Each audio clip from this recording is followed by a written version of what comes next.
Are you broad today? Yeah. Oh, you're not Chelsea. I think I'm gonna call the meeting to order. Almost, I think. Yeah. Oh, yeah, yes. It was good. We wanted to go so we had people in town and we couldn't say, well, you guys stay. Okay, it's 7:02, and I think we're gonna go ahead. No, what do you Accepting a couple of members.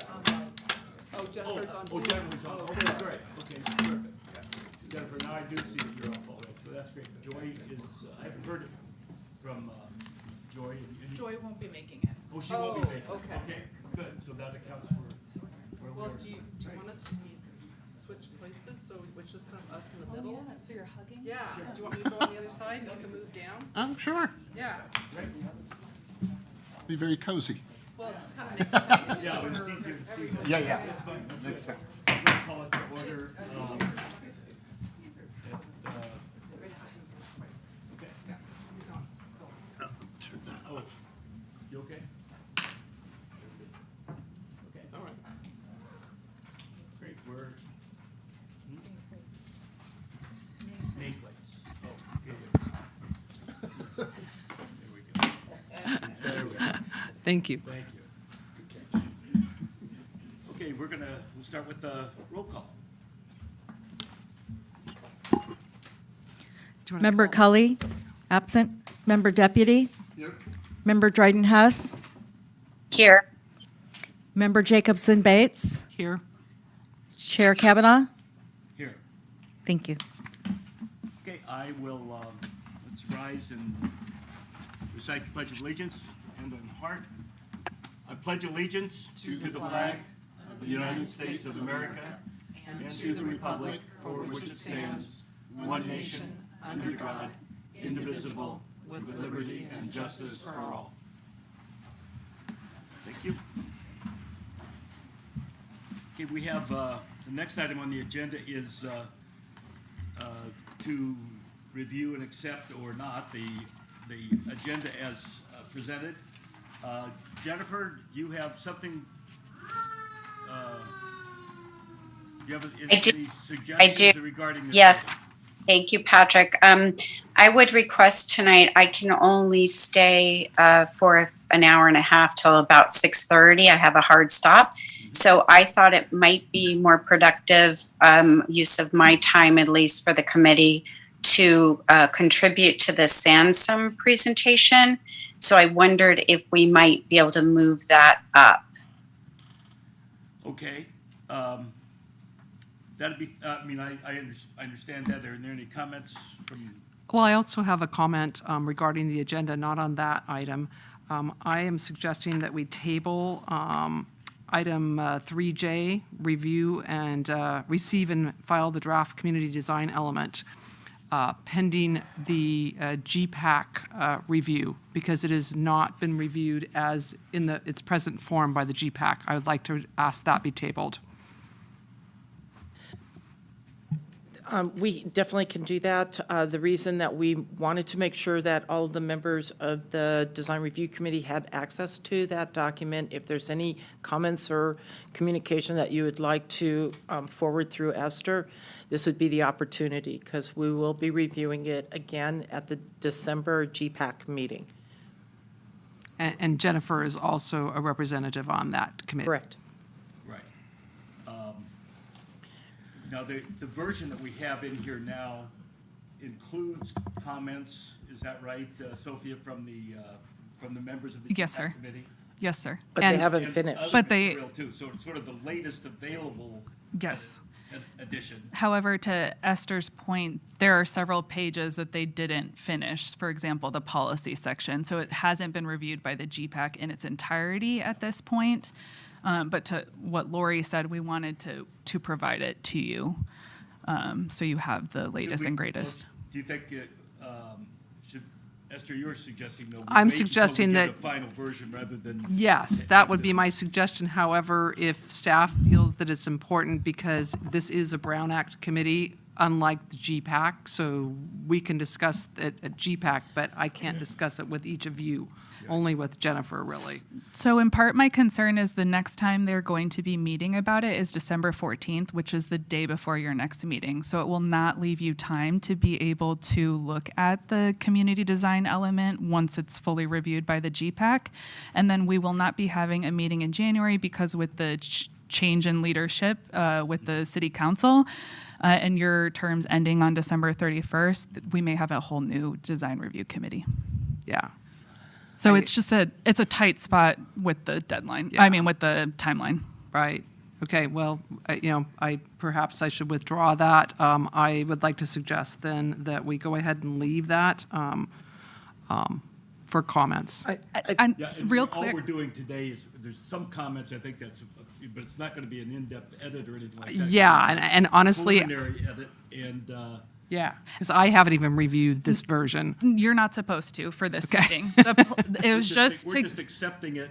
Yep. And with an expectation that we would have review for the next for meeting. the next meeting. Not even though for the this next meeting. There may have been some changes. I'm There sure may there be. will be, yeah. And that's something that we're going to have to figure out how to navigate that for the meeting on the 15th. It may be that we have to put together a blue folder, because I don't imagine us going back through what has already been reviewed. It'll just be the section that has not been reviewed. I did incorporate your comments on the last 8 pages. I could not read Lansing Duncan's handwriting, so I need to reach out to him. Okay, yeah. But so that's the plan for today. It's just y'all are getting it. The expectation is that you review it for the next meeting on December 15th. So there won't be any really discussion about it, but a good point. Okay. I withdraw that request. Handle like the way, so now, Jennifer, I haven't forgotten about your motion. I think I'm interested in that. One thing, if we do that and you have to leave sooner, one thing I wanted to be sure that the record is clear that with regard to the review of the adjustments in the design of the 3 single-family residences on Fur Avenue, that you were a member of the subcommittee, that proposal that's presented to us tonight is, reflects the consensus of the subcommittee? Is that correct? As I read that through that material, they did not change the colors of the exterior, so we absolutely could get to that, but I saw on the agenda and in the materials that it was more substantive to architectural, not to colors. Okay. Okay, fine. So perhaps we might want to just move then 3H, which is the fur, move that up as well. Yeah, we could do that. Okay. So right now it's 3H and I, and move those to A and B or above. Yeah. Okay. And Sorry, those of you who are sitting in the audience.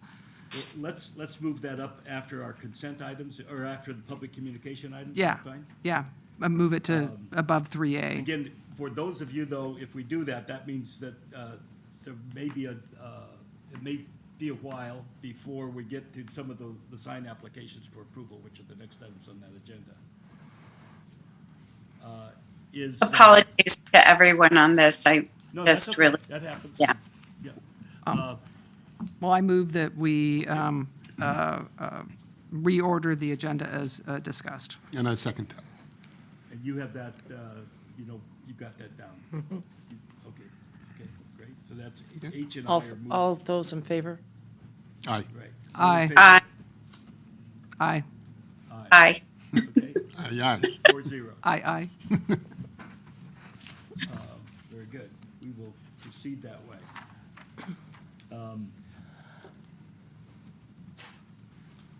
Let's review, they have consent items, a couple consent items. One is the approval of the minutes of September 15th. Are we going to just treat I- them as a consent item rather than?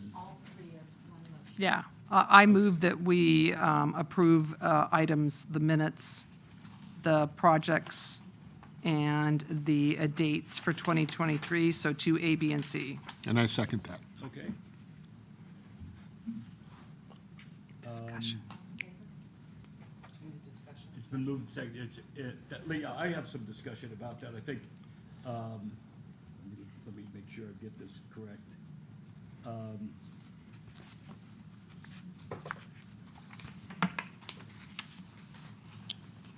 Obviously, the Samsung Clinic is tonight, that's, I'm looking up on the item about the project review, right? Because that's included in the consent items. So the Samsung Clinic is tonight. The 1836 Mission Drive, This is just these. I know that. Oh, okay. I'm looking at this item here, and, I just Oh, getting a for the clarification on a projects. couple points within that item before I go to the consent. Okay? Current projects and The current- upcoming. The current projects, and it's 1836 Mission Drive is a lot line adjustment, is that, can you say if that hearing's set? Yes, the hearing is set for December 7th. It'll be noticed in the newspaper next Thursday, and then I actually sent out noticing to the neighbors within 300 feet today. Okay, regarding the 670 Alamo Pintado 32-unit condo, when is the DRC review projected to occur? Yeah, Lori. That particular project was approved without requiring DRC review because it was before DRC was created. And so all of the architectural elements of that project were approved by the Planning Commission. Okay, so there's no hearing, we should never, not expect that. You should not expect to see that particular project. If, At any point. right. Okay. Is that standard practice, that if it's a project that hasn't, it's received all the approvals that are necessary now? Correct. Or that were required, at least at the time they applied for permit? Correct. So procedurally, because when it was approved, there was no BAR, Right. there was no It DRC, was approved by the Planning Commission. Okay. And so the Planning Commission did spend time on architectural elements because they were filling the gap of a Okay. DRC. They did do dark sky compliant, they looked at the landscaping, they went through and assumed some of the responsibilities that a DRC would have. If you would like, we could, I could forward to you the architectural plan so you can see it and understand what was approved. Either that or, 5 minutes on an agenda. Okay. For us to be briefed on it, because I think it's important for us to know, particularly 32-unit condo in Alamo Pintado. I think it'd be useful if we were made aware of what was approved, because Yep. I think that's useful for us to, understand what context that we're, Okay, might affect other projects. we can do that with the understanding that it's really not, it's a briefing. It's what? It's a Yeah. briefing, not Yes, an yes, action item. you're right, it's just an informational briefing to us, I think, just because I think it's useful for us to have that information. But it's not with any intention or possibility of what's been approved being changed. Correct. Water wheel project, what's the status on that? It's on hold. Go ahead. He had reached out to us several months ago about changing the plans for the project, but we have not received anything since then. I just wanted to, that's one project that, if there's anything, And if there are, and just to follow up on that, if there are any change of use, as if it was going to go from retail to a hotel, yeah. it would need to go through another development plan process, and it would be forwarded back to you. Okay. So we, basically, I don't want to say start over, but there will be another process that they would have to go through. Okay. Same would go for the 32-unit condo, I assume. If they would change the project, talking- yeah. yeah. But Okay, that's, I know that's sort of a consent item, but I just wanted to get a background on some of those that I wasn't clear about, and wanted to be sure that I understood those projects. With that's why we that- provide the list to you. Oh, that's right. So with that, have you made a? Yes. You've made a motion and second to Yes. approve those consent items and is that right, the minutes Yes. and the public meeting, okay? Yeah, to ABC. Okay. Next item on the agenda is. Do we oh, vote? We have to take a vote on it, Yeah. I'm sorry. All in favor signify by saying aye. Aye. Aye. Aye? Okay, Aye. okay, great, thank you. The next item is invitation to receive any public communications to the Design Review Committee for any items that are not agenda items now. And Susan, I see you up. You have a comment to make at this point? I just would like you to turn on your microphone, please. Oh, Thank you. Okay, Thank you so much. I'm sorry. thank you. Appreciate it. Okay. Anything else? Are there anyone else in the room or in Zoom land that that would like to have any comments regarding agenda or items that are not on the agenda? Okay. With that, we will move to the, Is Sansum first? Is that what we're doing? we're doing the Samsung first. Are we doing the Samsung? Okay. Are we doing the? So we're going to go ahead with the Sampson project. Brian Cornell, the architect, is here in the audience. Yeah, okay, and, let's go ahead with that, and then we'll do the Fir Correct. Avenue number, okay? The Sampson Medical Clinic is here before the DRC for the final review, as your recommendation will be packaged into the Planning Commission's approval. So this is the opportunity to look through this package one more time. And for your illustration, Esther, next to you, the far item, is the actual color chips for the project, so you can be looking at those while we're talking. The Sampson Medical Clinic is located on Windmill Drive. You can see the illustration here. Next item. This is the aerial photograph of the site, so you can get context to the project. The important element to look at is where the property is on the west side. There's a cluster of oak trees. So as you're coming down on 246 to the intersection, there's already established landscaping buffer to the project and those oak trees will remain. That's on the open space parcel, not proposed to be altered in any way. So I wanted to just orient you to the rest of the buildings. You have the two existing office buildings at the intersection, and of course, you have several single-family homes and the cul-de-sac on the south side of the project. Okay, next.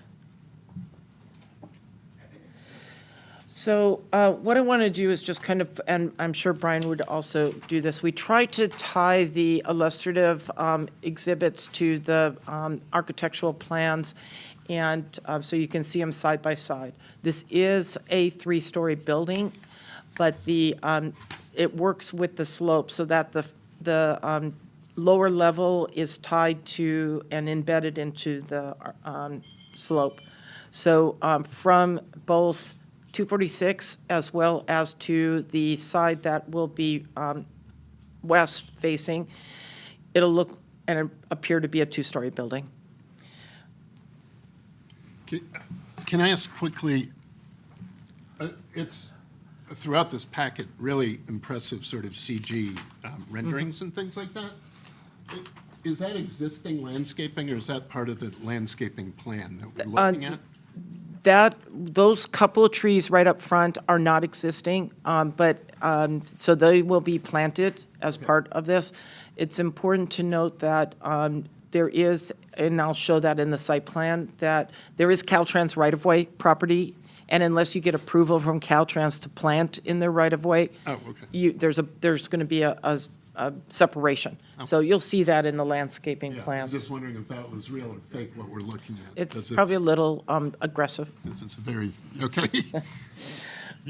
This is the illustration and the corresponding architectural renderings of the front of the building.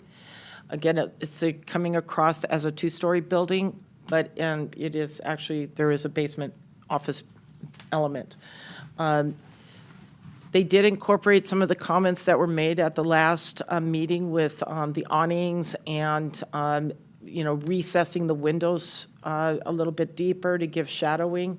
And Brian can go through more of those elements. This is the portion that would be directly facing Windmill Drive. You can see, again, that it's, architecturally, yeah, that's the south side. Okay.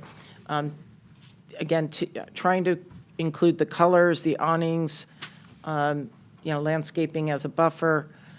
And then you have the elements of what you'd be seeing from 246 as you head towards Solvang. And this does kind of illustrate what I was saying earlier in regards to landscaping along Caltrans usually does not include trees. They don't want hazards along their side, so you've got more of a low-scape type landscaping, and then you have trees within the property. Okay, I think that's it. Let me just go back for a moment.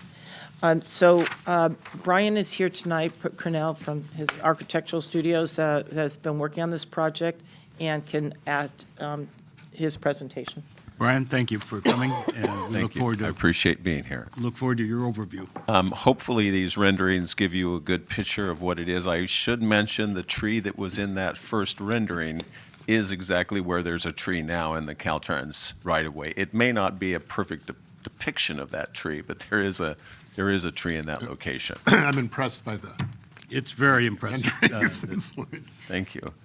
So we really want this building to settle in. When we first came to you, if you recall, we were actually looking at more parking that we thought was required, but it turned out we were able to adjust the building size, and the city, luckily, its ordinance relative to parking allowed us to discount some features like corridors and whatnot, and that's illustrated in your package, by the way, where the floor plans are.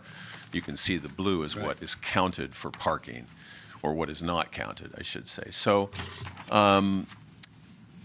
it was very important to us to place this building in a way that it was most compatible with the residential neighbors and to the south. And it also was important for us to orient the building functions towards that beautiful open space. So a big aspect of this building is the oncology that goes on in the cancer center. And so it's a perfect opportunity for those infusion chairs to be oriented towards that open space, and we didn't want to orient them towards the road. I know the last meeting, or the first, maybe it was the second meeting, after I introduced the concept at St. George, wanted the building to be run along the highway, which made no sense to us. But we've certainly, landscaping is very important. We want that parking lot to go away. You'll see on the landscape plan that there's sufficient hedging along Windmill so that the neighbors are screened from any headlights or anything like that. And of course, there really isn't any nighttime usage of this building, the activities during the daytime. So with that, I'm happy to answer any questions. Hopefully, most of the information's there in the plans. No urgent care planned for this facility. I thought I'd understood that was the case with extended hours. Has Well, that this changed? is the country clinic, so but I can't speak to whether there will be, whether it's actually the emergency care that is 24/7. I don't think it is. But it is the replacing the country clinic that is currently just down the road.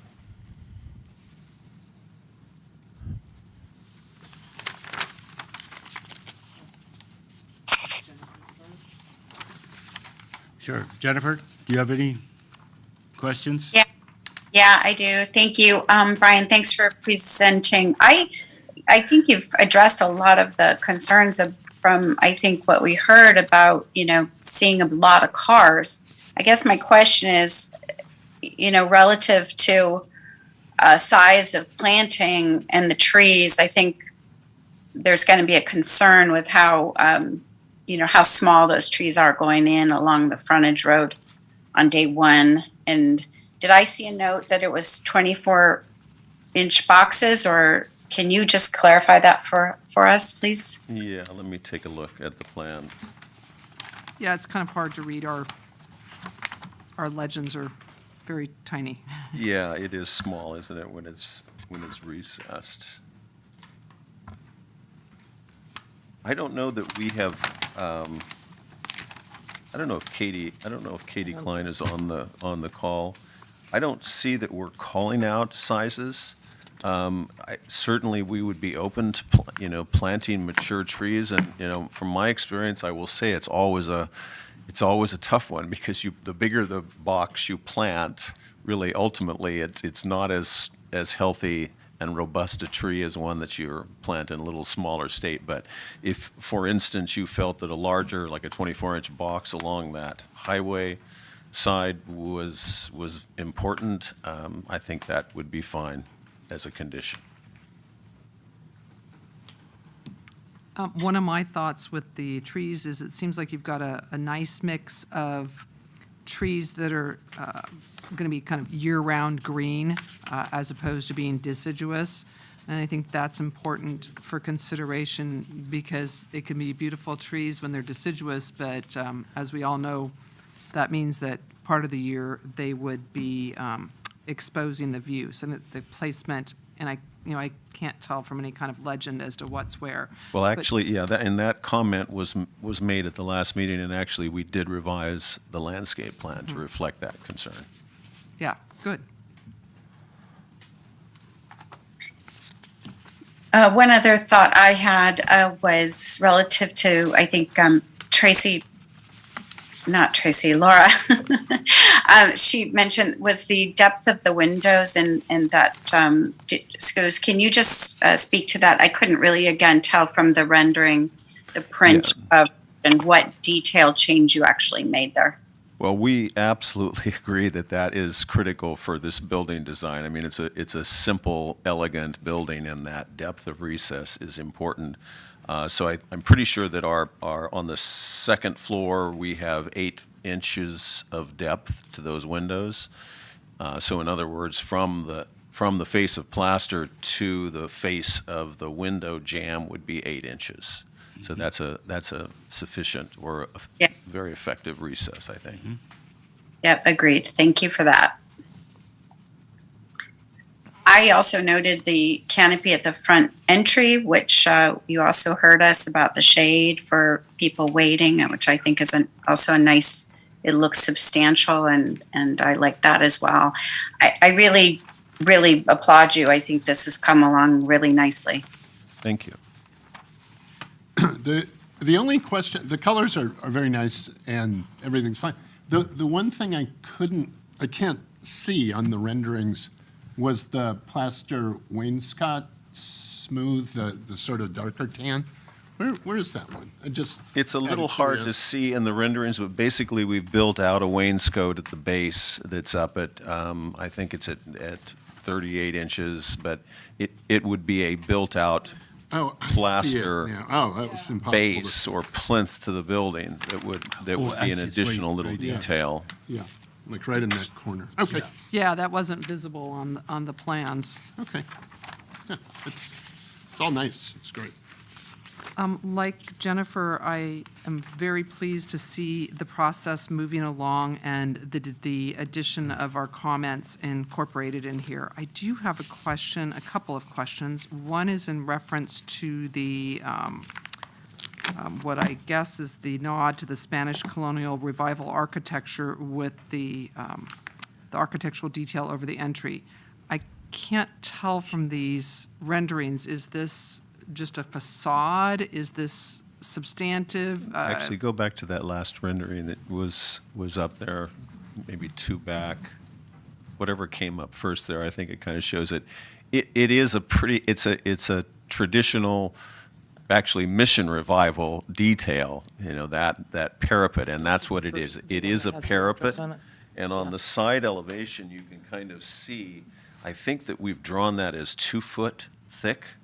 So it's a substantial parapet. It needs to be, a certain thickness. And then the sort of the little decorative plinths that are on either side of that Mission Revival shape are even, larger. I think those are about 3 foot square.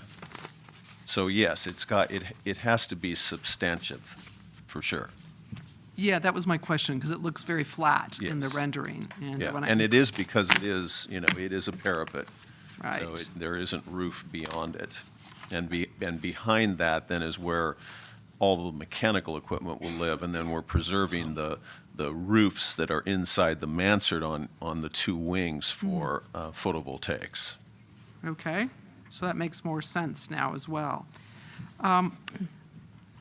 As much as I am appreciating the many improvements, one of my biggest concerns here is what I see is kind of there's not a variation in the massing that I'm seeing, which is what's so attractive in the neighboring buildings. And I think that really shows, do we have that very first image that showed the site, the neighboring aerial properties photograph. and I guess it was aerial, Yeah.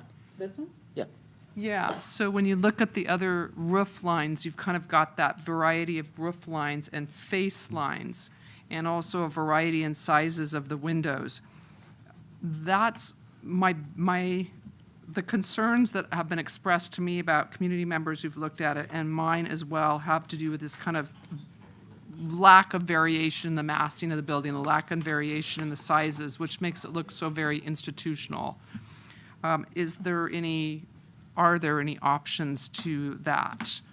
Well, I mean, for me, that makes it a quiet building, and I think the nature of this style is to be you look at your own Mission, it's really very simple. It doesn't have a lot of ins and outs that are not functional. And so, the buildings across the street, they're kind of trying to create a streetscape and a very different thing. That's what you're talking about, right? No, You're not talking the about ones- the no. bank, The bank building. Okay. Yeah. Yeah, I mean, those are fairly simple buildings too, but I guess I have to say, you've got to trust me on this, that, it's going to be a beautifully detailed, elegant, yet quiet building, and that's what we really want. And it's, the most important thing really is that we do maximize the light inside for the staff and patient experience, and that it works for a flexible space for the future of the clinic as these spaces evolve. So I would hate to artificially add wings or different roof lines. I think there's a simple elegance to this that is going to work well here.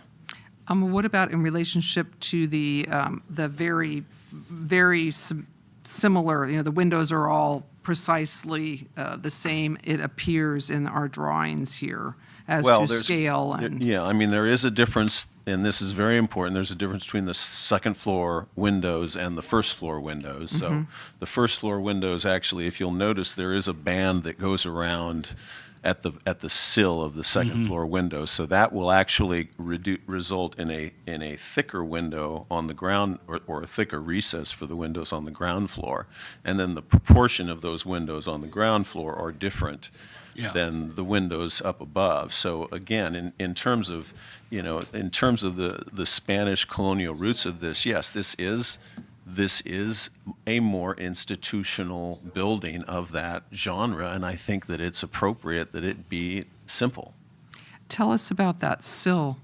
Is that a 4-inch sill, or that just looks like a line in our drawings? Tell us about that. So if you that would. will be about 2 inches, 1.75 inches, built out from the face of the second floor wall. So again, that results in that much thicker of an opening for those windows that are on the first floor, and then it builds out again to that base that is the painted wainscot. Yeah, you can just see it. One of the things I wanted to commend you on was the addition of the landscaping, and I wanted to just get a little bit of clarity on that. In relationship to the front of the building, by that I say the building that's facing the parking lot, I believe that you've added a planter the entire length of the building. Am I correct in reading that? We have you mean along the face of that building? Yeah. Along the western face, yes. Yeah. There is a planter. Okay. And I think that will go a long way towards softening the lines. That seems like a very very important. nice improvement there. Very wonderful to have added the exterior area, and I encourage all of you to maximize that. I think of our world that we're in now, and often not allowing more than one person in a party at a time and waiting outside. And should they be adding urgent care, which I had heard discussion about previously, that it, often that means more people waiting outside. That's a big improvement to have that exterior area, and I just want to encourage you to be maximized in Okay. its function. I appreciate that. Brian, it's Jennifer again. These are Juliet balconies, aren't they, on the second floor? Yes. Third floor? Yes, correct.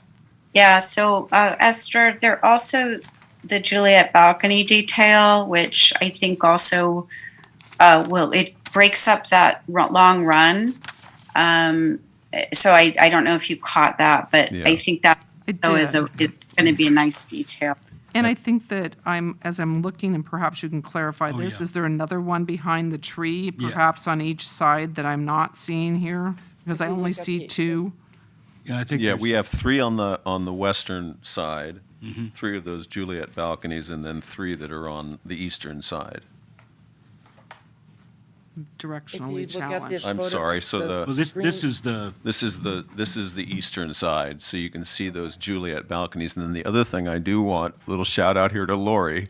Lori urged me to also add the awnings, which I think is a nice touch, and I think it actually functionally it will be a good thing relative to sun control, particularly on that west side, which is the side facing the open space. I think having 3 of the balconies does help. I had only seen the 2, so that's I should have good. mentioned those. And thank me. Thank you, thank you, I appreciate it. I have a question that reveals my Midwestern roots, and that's cottonwood. You have a cottonwood in there, and it says it's medium water use, and, I think it uses a lot, I don't know. And then, again, the kind we have in the Midwest, they're messy. Well, I know that, I guess, again, Katie Klein is not on the call, in the meeting, but I can assure you that she has focused on drought tolerance Okay. with this landscape plan. Well, I know it speaks to that. That's And one hopefully- issue about the cottonwood Yeah, is just. hopefully she hasn't put a messy tree in Okay. here, or she'll hear from me. Okay, I just let the record show. And on that landscaping, you were mentioning about the trees and the Caltrans right-of-way and all that. Are there some kind of tall bush, shrub, something on that side to soften things? I can't tell from the plans. Well, we've got, the continuous along there are the oak trees. And then below that, I'm trying to decipher, and I apologize, not being. So the way we worked with the landscape architect on this is making sure that the landscaping that was being proposed is what they can do without working with Caltrans. So all of the landscaping that you see in this illustration is trying to screen their parking lot from the north side of the property without having to deal with Caltrans. So out of that right-of-way. Out of the right-of-way. Yeah. So if there is work to be done within Caltrans right-of-way to either put drought-tolerant landscaping or lush up that slope, that is outside of the process that we're proposing. Are there, Yeah, so she does have shrubs. She's calling them out. She's not being specific, although she gives a preliminary plant palette for what those possibly could be. But she does, you'll see the note there, new native screening plant materials, and she has then a list of the shrubs that would go there. And I need to correct myself. There is a combination of different trees along there. There's a London plane, there's a coast live oak, and Australian willow that are along that highway. And if I may add one other point, this portion of Caltrans is planned to be widened for the bike trail. And so putting a lot of extra materials in it, when we still know that there's going to be construction eventually along, and we're hoping sooner than later. So we didn't want to, condition them to do a lot of work, because Caltrans is most likely going to be doing a fill slope or some walls or something in order to widen Caltrans in good. this area. And I will Thank tell you, the renderings, we did work very closely with the landscape architect and with the person doing the rendering to make sure we were showing the accurate tree size that it would be when, reasonably mature. Okay. so I guess then my comment just goes back to the original, which was the ones that are there along the building line, make those the ones that are not. The deciduous tree would be my recommendation. Yeah, so that they're Very need good. more.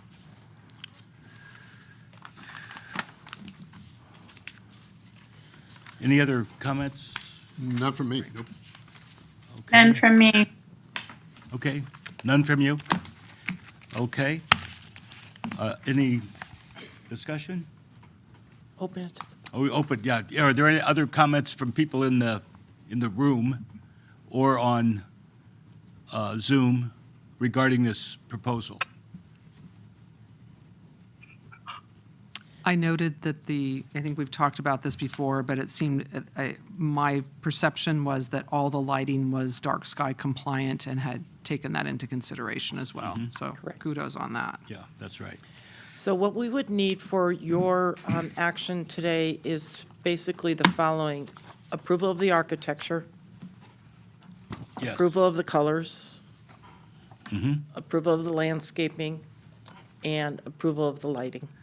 All in one motion or all? You can do that in Do one it any motion. way we want to, but we could do it in one motion, and this is a recommendation To to the the Planning Commission regarding that, or modifications, any one of them, but, Correct.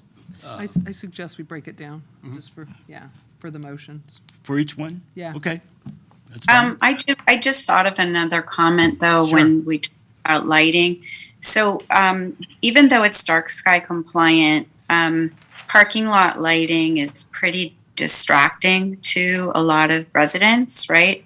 So, is it possible, can we consider that lighting being on a timer? Or is it planned on being on all night? I Good question. I honestly don't think we've gotten to that level of detail. It does depend ultimately on the operation. Obviously, if the building is not occupied, then the lighting certainly can be very dim. I would think that Sansom would want some level of lighting just in case, just from a security standpoint. But yeah, I don't see the need for it to be on all the time or at the evening time. I don't see exactly the placement of things such as the path lights. I believe that they go along within the parking lot and walkways, Yeah. which will illuminate some, and That's that one pathway that runs down the middle of the parking lot where that lighting would go. because So that can if be we- not, Right, yeah, right here. that and the lighting on the building can be non-disruptive to the neighborhood and still produce some light for security. And that's part of the reason I thought it was better to vote on these Good. one at a time. Okay, good. To add some of these comments.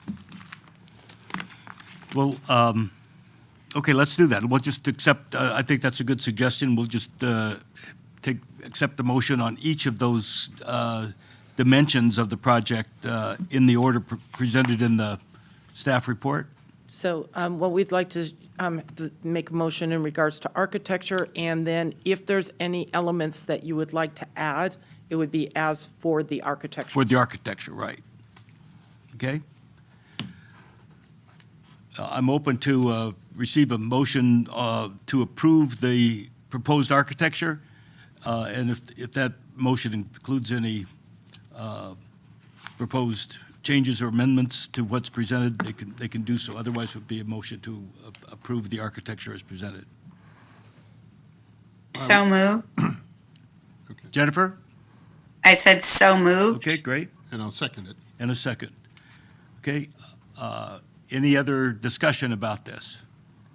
I'd just like to just reiterate my comment that any considerations to make that variation and massing as pronounced as possible within your plans as you move forward. Is that Encouraging that. I'm encouraging that. I guess that's not the motion, in the motion. With that- That's a message to the Well, architect and the. in the motion to approve it with the encouragement to consider that. Okay, That sounds like the new motion. okay. Yeah, I would like to amend that motion if that would be appropriate. Okay. We have a substitute motion, is that what that is? Yeah, how do we Amendment handle to the that? motion. Then we need a And then I'll second second that, the motion and amendment. okay? It's been moved and seconded, no more discussion. Appreciate the comments on that, so we'll proceed to a vote. Discussion in the big world. Well, yeah, well, I thought I'd ask, is there any other comments in this room or in Zoom land? I guess my question Please. exactly, what is the motion exactly? Want to read it back? The motion is to approve the architecture with an encouragement to provide additional variation Okay, to elements within the architecture. okay. Okay? In the absence of no more discussion, I'll proceed to a vote. All in favor, say aye. Aye. Aye, Aye. Aye. 4-0. Thank you. And that will be communicated to the planning commission. Correct. Along with our action on the remaining items. Okay, I'm open to receive a motion regarding the proposed color palette. We haven't really had any discussion on it. Any comments? I think it's just fine. I think it's rather lovely, and I would move to approve it. Okay? Any other comments about that, about the colors proposed in the project? I have a question, and that is how the Dove White compares, thinking about this within the context of the neighborhood and the existing white buildings. How does that compare with the existing bank buildings, et cetera? Which aren't up there? It's certainly not wider than those. I mean, we wanted it, I mean, I think it is, I mean, I look at the high school, which is that's more white, but it is traditionally, the Spanish colonial color, especially for bigger buildings. So we did tone it down. We definitely looked for one that was much warmer than what we had proposed previously. Yeah, I think the color palette is nice. My only thought was, how does it fit with the existing white buildings, right, they'll be adjacent. That was the only thing. And I don't think it'd be know. wonderful. I move that we approve the color palette as presented. So Brian made the motion. Yeah, Oh, Brian- sorry. Brian made the I motion. second it. Okay? Let's proceed to vote. We have a motion and second to approve the color palette as presented. All in favor, say aye. Aye. Aye? Aye. Okay, 4-0 on that, thank you. Next next dimension is the materials recommended. What does that mean? Just the materials used in the construction, or? The stucco materials, the awnings, Okay. the Juliet balconies, Okay. tile, roof materials. Okay. Any comments regarding that? Or motion regarding that? I'd move to accept it. unless there's Okay, any other comments. any comments? Second? Just quickly clarifying, there are variegated red tile roof, correct? Not just a single Yeah, pallet? it's a two-piece Yeah. Oh, mission Jennifer, yeah. tile. Yeah. We have a nice Yeah. chart here, Jennifer, sorry, that shows that. It's the two-piece clay tile. Okay, perfect. Okay. Okay, any other discussion regarding that motion? If not, we'll proceed to a vote. All in favor, say aye. Aye? Aye. Aye. 4-0. Next item is exterior lighting. I think we've talked about that. Are there? No, are there- I just Please. I just want to clarify that the lighting plan needs to be safe, but not obtrusive.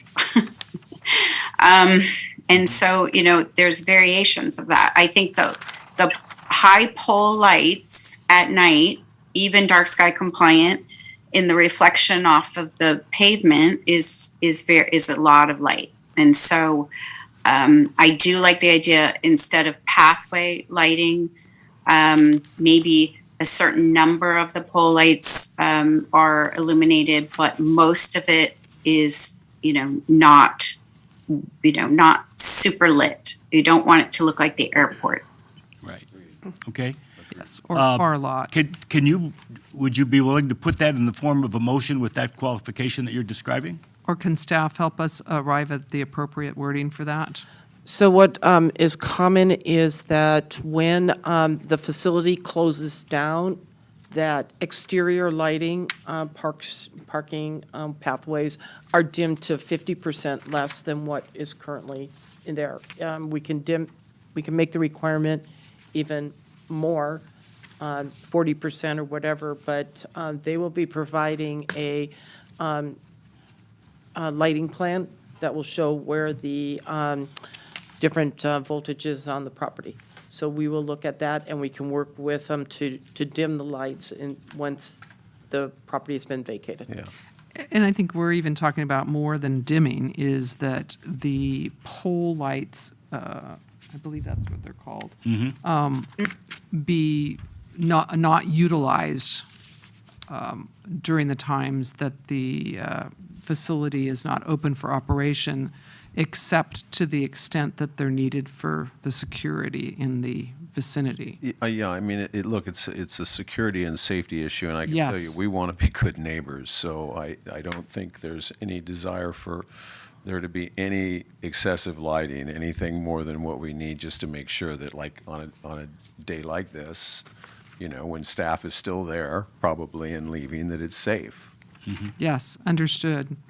And we know your commitment. We just want to make sure that that commitment carries through, and that's by putting it into the motion and recommendation. We'll add a condition for a program for reducing lights during the, So perhaps the way to then address that is to approve the lighting design as presented with the addition of a dimming condition, what's it called? plan. Dimming A dimming plan. for that meeting, keeps it- reducing lighting once the facility has been closed up, and, but being safe for the public. Yeah, After hours lighting. Yes. With safety Yeah. in mind. yeah, an after-hours lighting plan. Yeah, that. That, which That's is- my motion. Okay. Second, Jennifer, you, There's a second. I would second that motion. okay, great. Any other discussion regarding that item by anyone in the room or in the Zoom world? If not, we'll proceed to a vote. All in favor of the motion regarding exterior lighting, please signify by saying aye. Aye? Aye. Aye? Aye. Okay, 4-0. Last dimension is landscaping. Any comments? So the comments that I heard was that the perimeter landscaping should include 24-inch box trees particularly along 246. A minimum of, Yeah, minimum 24-inch box. And then there was a question about cottonwoods, whether they were part of the plan. And so I think that, Cottonwoods are part of the plan. I mean, Yeah. that's okay. It's just, I think Brian is going to rethink that. Okay. But Yeah, well, I'm going to defer to my landscape architect. Sure. But the key thing that you're looking for is that we don't have any messy trees, and that all these trees are drought tolerant and appropriate. and Right. that they be cited so that the trees, the deciduous trees are not the ones that are planted where they're screening the building along the highway. Yeah. Yeah, the cottonwood are in that middle open landscape Yeah. area Right. only. okay. Good. Yeah, it's hard to tell, again, from the plans. Okay, so we have a, Well, Oh, I'm ready to move that as a Okay. motion, except I'm not quite sure how that motion is going to be worded. So we would suggest that the DRC approves the landscaping plan with two changes. The use of 24-inch box around the perimeter of the property. Oops, I'm sorry. That, I'd like to say again, Lori, a minimum of 24-inch box. okay, minimum of 24-inch box trees, and that around the building, that the tree plantings would not be deciduous. In particular, I think in the screening from the highway. Okay, Yeah. we can craft it that way. I'm not sure we want to limit it to the highway. Wouldn't we also limit it put it on the Mill Street side? And that's why I was referring to it as the perimeter. Yeah, Yeah, I don't think Okay. any of all the trees that are on the perimeter, I believe, are non-deciduous. Good, then let's leave it at the perimeter. yeah. okay, I like that too. Okay, understood? Okay. So was that the motion? Did we second? Yep. Oh, I'll We second need, it. okay, Okay. we need a second, and it's been seconded. Any other final discussion regarding that item of our recommendation to the Planning Commission regarding landscaping? If not, we're ready to proceed to a vote. All in favor signify by saying aye. Aye? I And that's 4-0. Okay? Great. We do want to report also on that any signage would have its own process, and that will come back to you Okay? once they are developed, how signage and how they're going to name things. And we'll bring that back to the DRC. Great. Appreciate that. Thank you so much. Thank Thank you. you very much. Thank you for Yeah. taking me first. I apologize to everybody here. Thank you. Okay. Okay, so, To First Street then? Yes, so the next item on your agenda is the three houses that are been revised on Fir Avenue. And this was a borderline item to bring back to you, but because it had been such an effort for the DRC, we thought it was appropriate so that you could see the changes that are being proposed. Oops, it's not moving for me. Right, okay. So, excuse me. Oh, Thank you. Jennifer's still here? No. Yes, I'm still here. Yes, I Okay. just took So- myself off for a second, but I'm listening. Okay, thank you.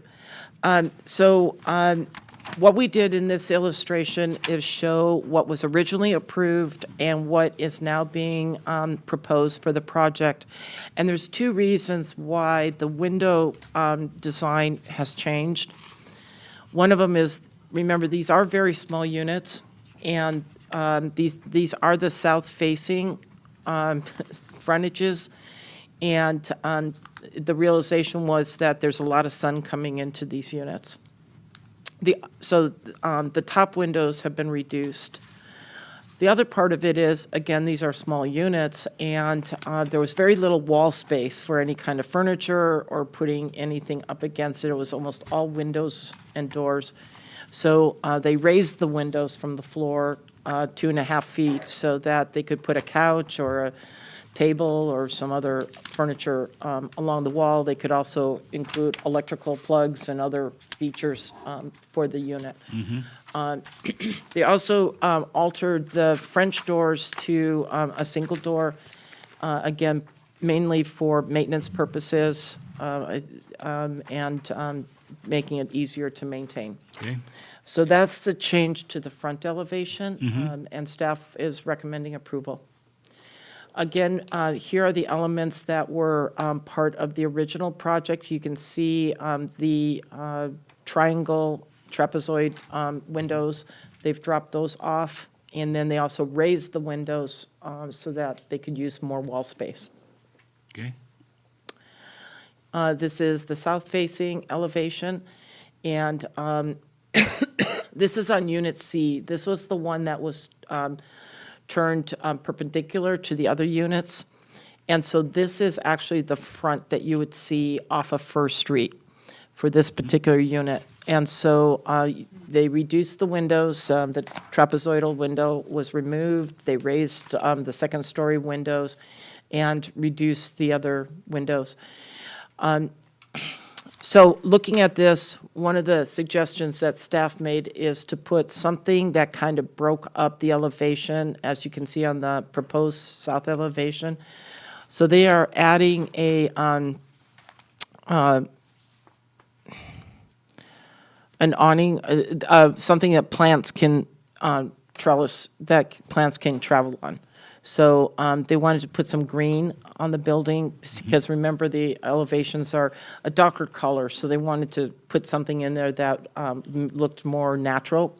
So that's the squiggly line that you see along the elevation, just to break it up from the beginning to, or throughout the site. that, it shows that, I guess, that there has been an increase in the depth of the building. Correct. They added 2 feet to the So it building. went from 28 to 30 or whatever it is. Correct, Okay, correct.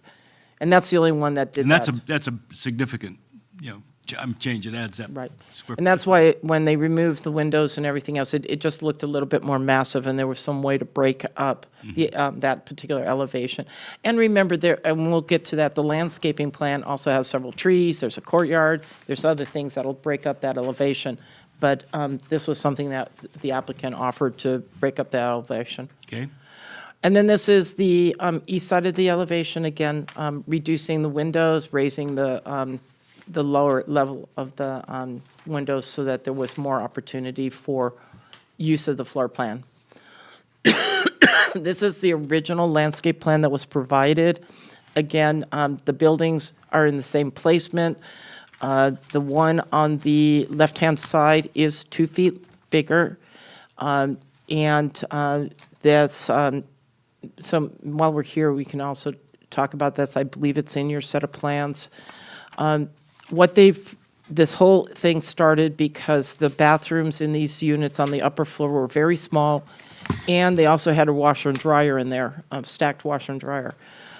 The garages are very big. They're 28 feet deep. Normally, a garage is 20 feet.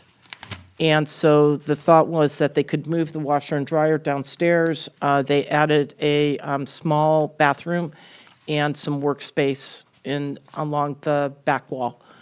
What that did is obviously it provided more room for the one bathroom upstairs. So just a quality of life element that they added to the project. As you can see, particularly for the one that is along First Street with that one wall facing First Street, there's a courtyard out front. And then there's several trees being proposed. So I think the work that was done with this project, I think that's it. The work that was done as they went through their construction plans and realized that they had some challenges, I think that the solution was well achieved. And the colors and the work that was done for the DRC with the past review, those elements have not changed. And so we're here for a recommendation of approval for the amendments to the First Street project. Okay. Is there anyone here speaking on behalf of this project, please? Yes. Please identify yourself and. If we, I'll wait till you get to the mic so the people can hear. I'm Connie Monet. I've Okay. been here for every meeting. Okay, great. And any comments you'd like to make about the changes that are proposed? Not really. I think Lori covered everything. Okay. I just think there was no place to put patio, front patio, stuff that wouldn't go right up against the window, as well as furniture inside, so. It looks like that middle unit is getting close to the setback. Seemed like we had a discussion about the setback earlier. Is that an issue? No, it has not moved. That was the original okay, approval. okay. It did have an encroachment in the rear setback, That's what I mean. and so it's in the same place. You can Okay. see on It the hasn't changed plans. from what we approved already. Correct. The depth is, I guess, is, The two on the right-hand side, their footprint did not change. that didn't change, just the Correct. one on the. It's okay, just the got it. one that had a little bit of breathing room. Understand, okay. And so the one little thing I was confused about, you said the colors haven't changed to what Jennifer and I, Correct. so There's, it's they still will, the old colors. correct. What you approved. What you Oh, approved. okay, I'm sorry, I must have missed a step somewhere. Sorry about that. You, the DRC did a very good job working with the applicant, and that color palette remains the same. Okay, good. Thank you. Okay. I have to admit, I miss the aesthetic that was there with the bigger windows. It does give it quite a different look to the units. At the same time, I understand the reasoning for that. Now, do I understand that there's now a half bathroom and washroom that is in the garage? Okay. Correct. So are those being eyed as potential living units then, those garage spaces for future use? Or tell us, if you would, about that. The design, the bathrooms being proposed are half baths. There's no shower or bathtub in those. It is a work bathroom, and then the stacked washer and dryer are downstairs. Technically, if they wanted to convert the garages to an ADU, they could. And there would be nothing either, if they left it the same, they could do an ADU. Right now, what they're proposing is a half bath and their washroom in that lower level. Lori, there's a shower on this lower level plan for unit A and B. There's a sink, a toilet, and a shower. Yeah, I don't think so. I, I think that's illustrating the stacked washer and dryer. Inside the bathroom? I believe it's separate. I asked the architects to make it separate. So anyway, I think, I think I can read a plan, but can you go to that shot? Can you guys show it? It's page A 1.1. Okay. Yeah, I'm looking at it now. That is not A 1.1 on my set. That's it, right there. There it is. Yeah, there we go. That was the original garages, Yeah. because that's showing the trash. Yeah, that's not it either. Yeah, but there's another set. There. Okay. Look across from the toilet.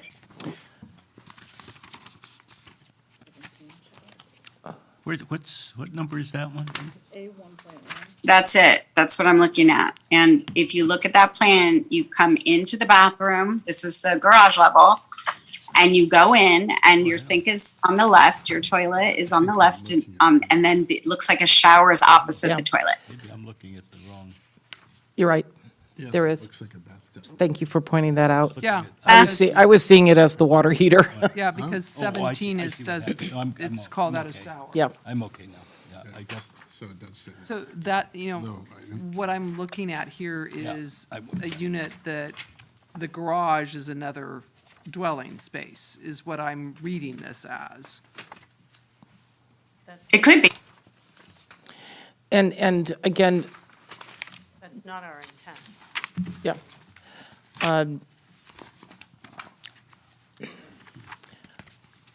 So as you're familiar with the accessory dwelling units, whether it was shown or not, it could become an accessory dwelling unit sometime in the future. That's part of state law. So at this point, we felt that this change it still provides plenty of room for the cars, the trash, the laundry, bathroom, and gave breathing room to the floor plan on the second story, because, again, these are very small units. And so staff was accepting these plans. Yeah, I have no issue with it. I just wanted to point out that it was there. And thank you very much for that, Jennifer. Yeah. very good. Any other questions about that, okay? Yep. Appreciate I- that. Any other I- comments you have, or? I had some. Yeah, please, Jennifer. Yeah, sorry, guys. I wanted to just say that actually I don't think these are material changes. I appreciate you coming back with them, but I think that given, sometimes in construction and constraints, these things get unearthed, and I'm glad that you discovered them before you started building. So I'm fine to motion to approve it as resubmitted. Okay. And I would Yep. second it, too. Okay, that's been moved and seconded to approve the revised proposal regarding the architecture and the design of the architecture, color, materials, exterior lighting, and landscaping of the 3 two-story, single-family dwellings at 1621 Fir. Okay? Any other comments or questions? Anyone? If not, we'll proceed to vote on that motion. All in favor signify by saying aye. Aye. Aye. Jennifer, you said aye as Aye. well? Yeah. Okay, I 4-0. Thank you. Thank you, everyone. Okay. If I'm not mistaken, it's time for signs. Yes. Sorry, it's taken long to get there, but we'll get there now. So the first one is Coastal Range, Coast Range, I mean. Yes, so Brian is here representing Coast Range and Vaquero Bar. Yep. They're proposing 3 signs. 3 signs. The first one being a hanging sign hanging off of the pergola that's on their front patio, and it meets the requirements outlined in the code.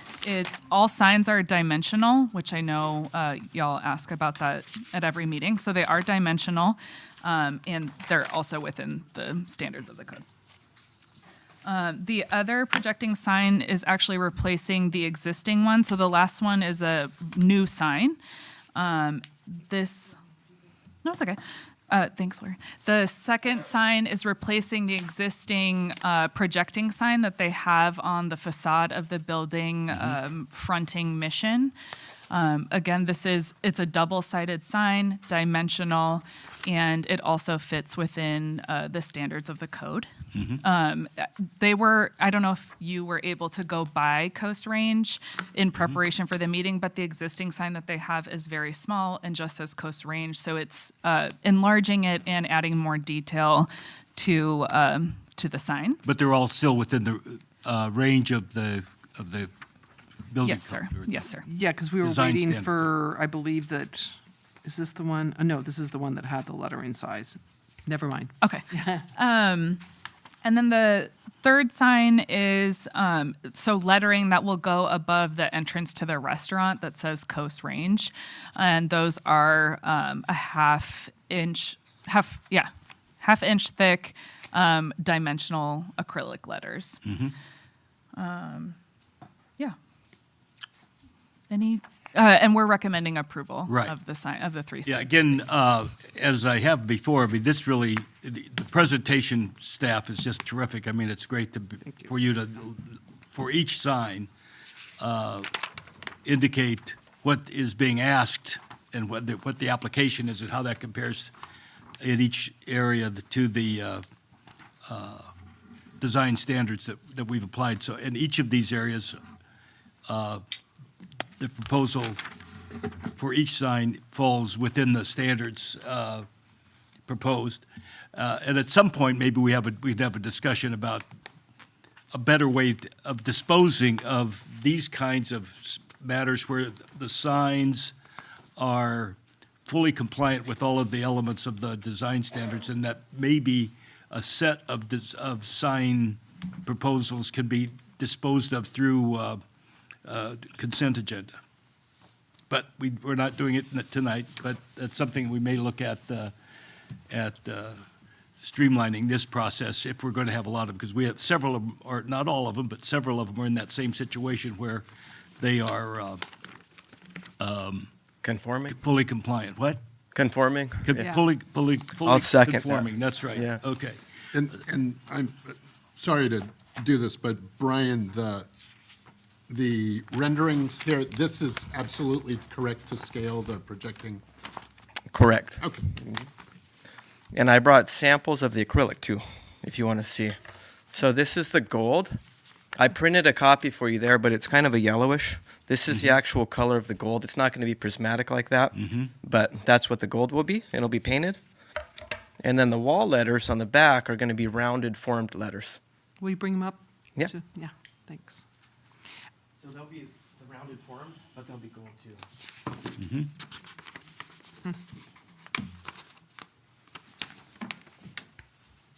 Just look at- Mainly at the style and the color, depending, yeah. I have a question on the existing signs, so, and the new signs combined, it's still within the allowable number of signs and square footage and such. Am I correct in understanding that? Yes, because, sorry, I'm just trying to think about how I'm going to explain this. So the way that it's outlined in the code is for the dominant frontage, it's one square foot for every foot. So it's 45 square feet for the dominant frontage. I have it up here. And then I think it's half for the foot? subordinate. Yeah, it's half a foot subordinate. Yeah. So they're definitely, they Okay. have a lot of playing room that they have for it. All right, it seemed like a lot of signs. They seem like the brand, they're staying on brand and all, so, and that's important. A few of the signs are within the patio too, so they're kind of hidden back above the doorways and such. So the main exterior signs there's not too many. Yeah. Well, I'd like to move that we approve as presented. I second. Okay. It's been moved. Are there any public comments to the proposal? If not, we've got a motion and a second before us. Let's proceed to a vote. All in favor signify by saying aye. Aye. Aye. 4-0. Thank you. Terrific. Next item is Bangles and Bourbon Boutique, 446 Alisell Road, Suite 11.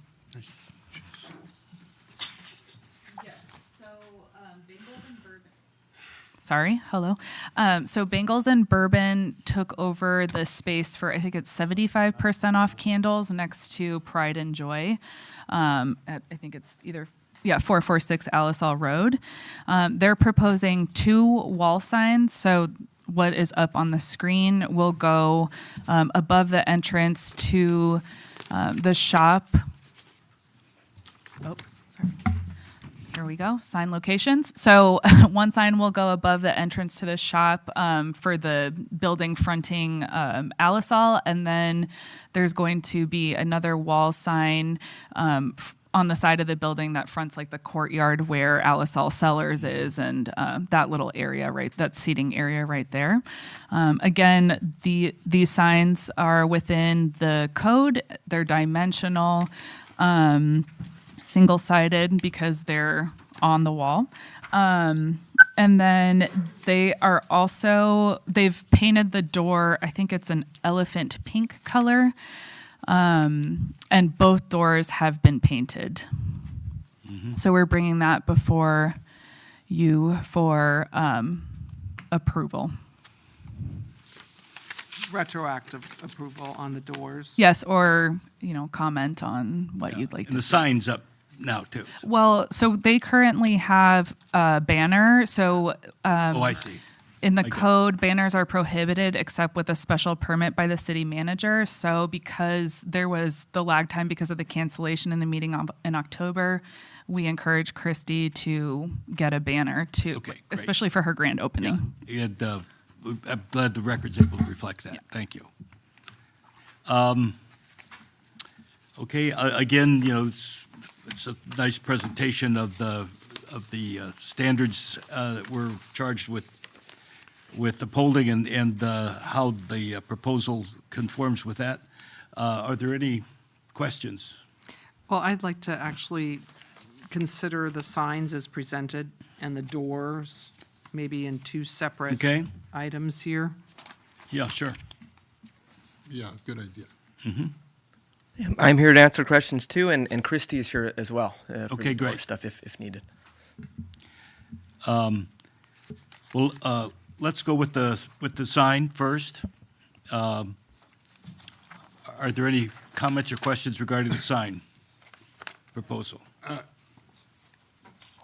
When we consider, signs and their relation to the, to the buildings and the surrounding area and tradition and everything else, we also take into consideration that I'm assuming that this is the branding, this is what's on the business cards and the everything else and the whatever. But this gets to be almost too far into like a different sort of feeling of time and place.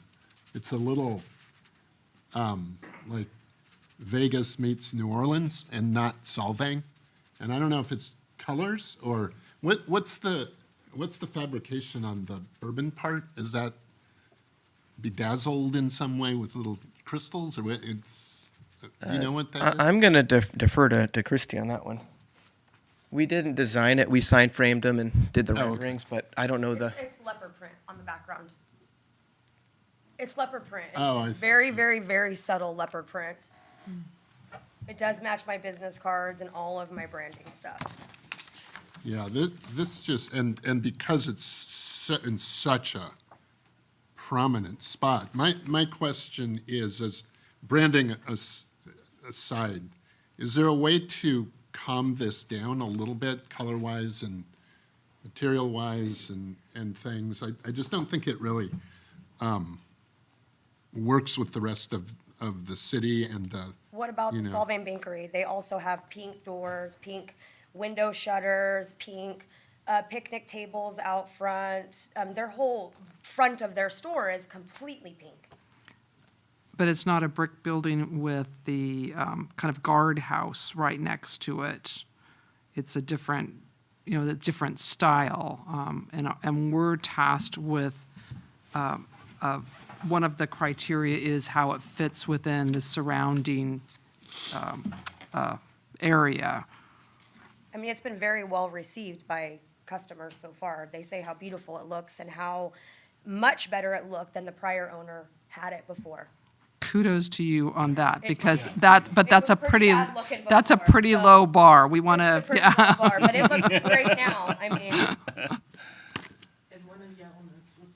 Is to also put it in context with the signage for Pride and Joy, which is over the next door.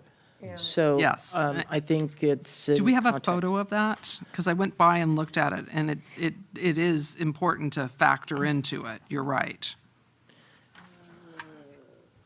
Because also the other thing we were looking at, we could have done, 1 foot by 7 foot sign up top like everyone has next door. I think Pride and Joy and what used to be there. But we made it smaller. We're underneath square footage of 7 square feet and kind of tucked it in there to be subtle but not huge and in your face. We could have made it bigger, but tried to make it clean with her brand. Like Carrie Loha down the street or any of those that have the bright greens, the bright pinks. But everything should be within conforming, and I understand you're saying like the aesthetics of it, but everything's within range. It's For the just- ordinance anyway. There's so much going on in this. And It's Jennifer again. I think that one is, did you guys consider it being a hanging sign with the architectural bracket, or was that? We would have loved to, but there's a restaurant behind that has taken that bracket and they're unwilling to move it. So there's Okay. a perfect spot, You can see but it right the city there would above have to them. leverage. In that picture to the left, it's to the right, and that's a bracket for that business, but it's going to the restaurant behind. So if that could move, we could put it on the bracket. But they have a sign there that's been there for a while. Yeah. Okay. Again, I think everyone's heard me say this before. I don't really like to mess with people's logos and brands. I think that's your company, and it's not really our place to say much about that. I think I have more comments about the white with the pink and the red and the blue and the brick. And I think that the sign personally is okay as if we get the architecture right. I concur with that. The sign, I can give you all the comments, but again, it's your brand, your look. I would suggest kind of simplifying it with the, I don't know what you call them, the kind of twisted elements, maybe removing those. But again, your design, your brand. My concerns go with how those colors go with the existing building and surrounding areas. And maybe not even as much on the sign as on the door, which is why I asked that those be separated. But they also come together in that the colors on your sign, ultimately need to, the door and all, it needs to all work together. Yeah, and, it's, people ought to have, some latitude to be able to reflect the business they're in. You're in a special place, obviously, in downtown Solvang, and actually at kind of the heart of the village, we call it, where we're required, or where there's a general requirement in our design standards to have, or not a requirement, but again, a preference, I guess they say, but the traditional old world style. And I guess there's limits on how far, we've taken or staff has taken a position generally of saying, not a position, it's what I guess is the law, that the old world style isn't really required, it's only preferred. And, we hate to see exception after exception being made to So that what's tradition being and passed? moving away from the traditional print and typeface as well. I mean, that's sort of my issue on drifting too far away from what's made, the Solvang and downtown Solvang special and an incredibly good place to have a retail operation. By the way, what we were passing around was a picture of the adjoining business with the Pride and Joy sign. So looking at that in context, because that's Right. really important. That is such a high visibility location, a historic building that is, everybody's taking pictures that way. So it is a very key location, and it gets more critical look from our team because of where it is. Makes it a, optimal place to be doing business. But that's why we're scrutinizing this so carefully, in case you're going, why? That's, I get it. I totally- yeah, Yeah. But we did raise the same issues when Pride and Joy was that's right. before us, and we approved it. And I think because of that, I think, I don't have a problem with It approving. kind of goes with now. Pride and Joy in its own way, although Pride and Joy is a much simpler, in both the style and the shape of it. So, No, and that, Yeah. totally fine, because like I said, people's branding, your branding is, and it's cute for what it is. It's just, as a thing that faces thousands and thousands of people that are visiting that, like, because I'm a branding guy, and sometimes you have just a different color version of things where it's just, a little simpler. But there's going to be, 3 votes to mine, and I'm not going to argue too much about it. So just to say that it's a little much, but probably matches everything about your brand. So, okay. I looked at it in 2 colors, 3 colors, without the shining lights and without the pink, and it doesn't look as cute without it. So with the branding, it really made sense if we had to just go pink and then do, a black or dark brown or something to tone it down. I suppose we could, but it just didn't really pop as much. I get We'd it. have to really tweak the Western font, and we could do things, but that's what brand they've established, and it's Yep. on everything so far, so I am hesitant to change it. Totally fine. So I won't make the motion, but I'll probably well, vote with you. Again, we don't want to tell you how to brand your business. And we would love to see everybody going with the old world style and have that, but clearly that's not what's happening. And we want to respect that and encourage you to have great success in your business. And to that end, I'm not as troubled by the sign. I No. do have suggestions, but all that said, I move that we approve the signs as presented. A second. Good. Any other discussion?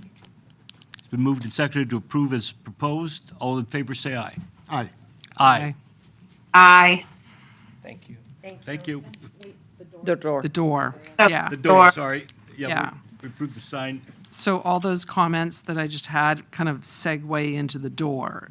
And the door colors do concern me in their location. I think that needs to be considered.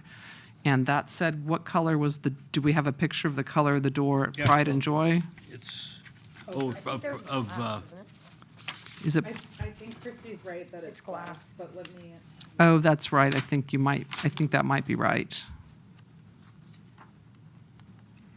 Oh, I don't. The photo that I have isn't in the doorway. It's at an angle, so. The door, I think it's a glass, single pane. for the Pride and Joy. You can actually see it in my photo of my building. You can see Yeah. her door in it, and it's a glass door. Yeah, I see that. Yeah. Yeah. Yeah. And that's part of the problematic nature of the building, is the modifications that have been made in a kind of a haphazard way over the decades there.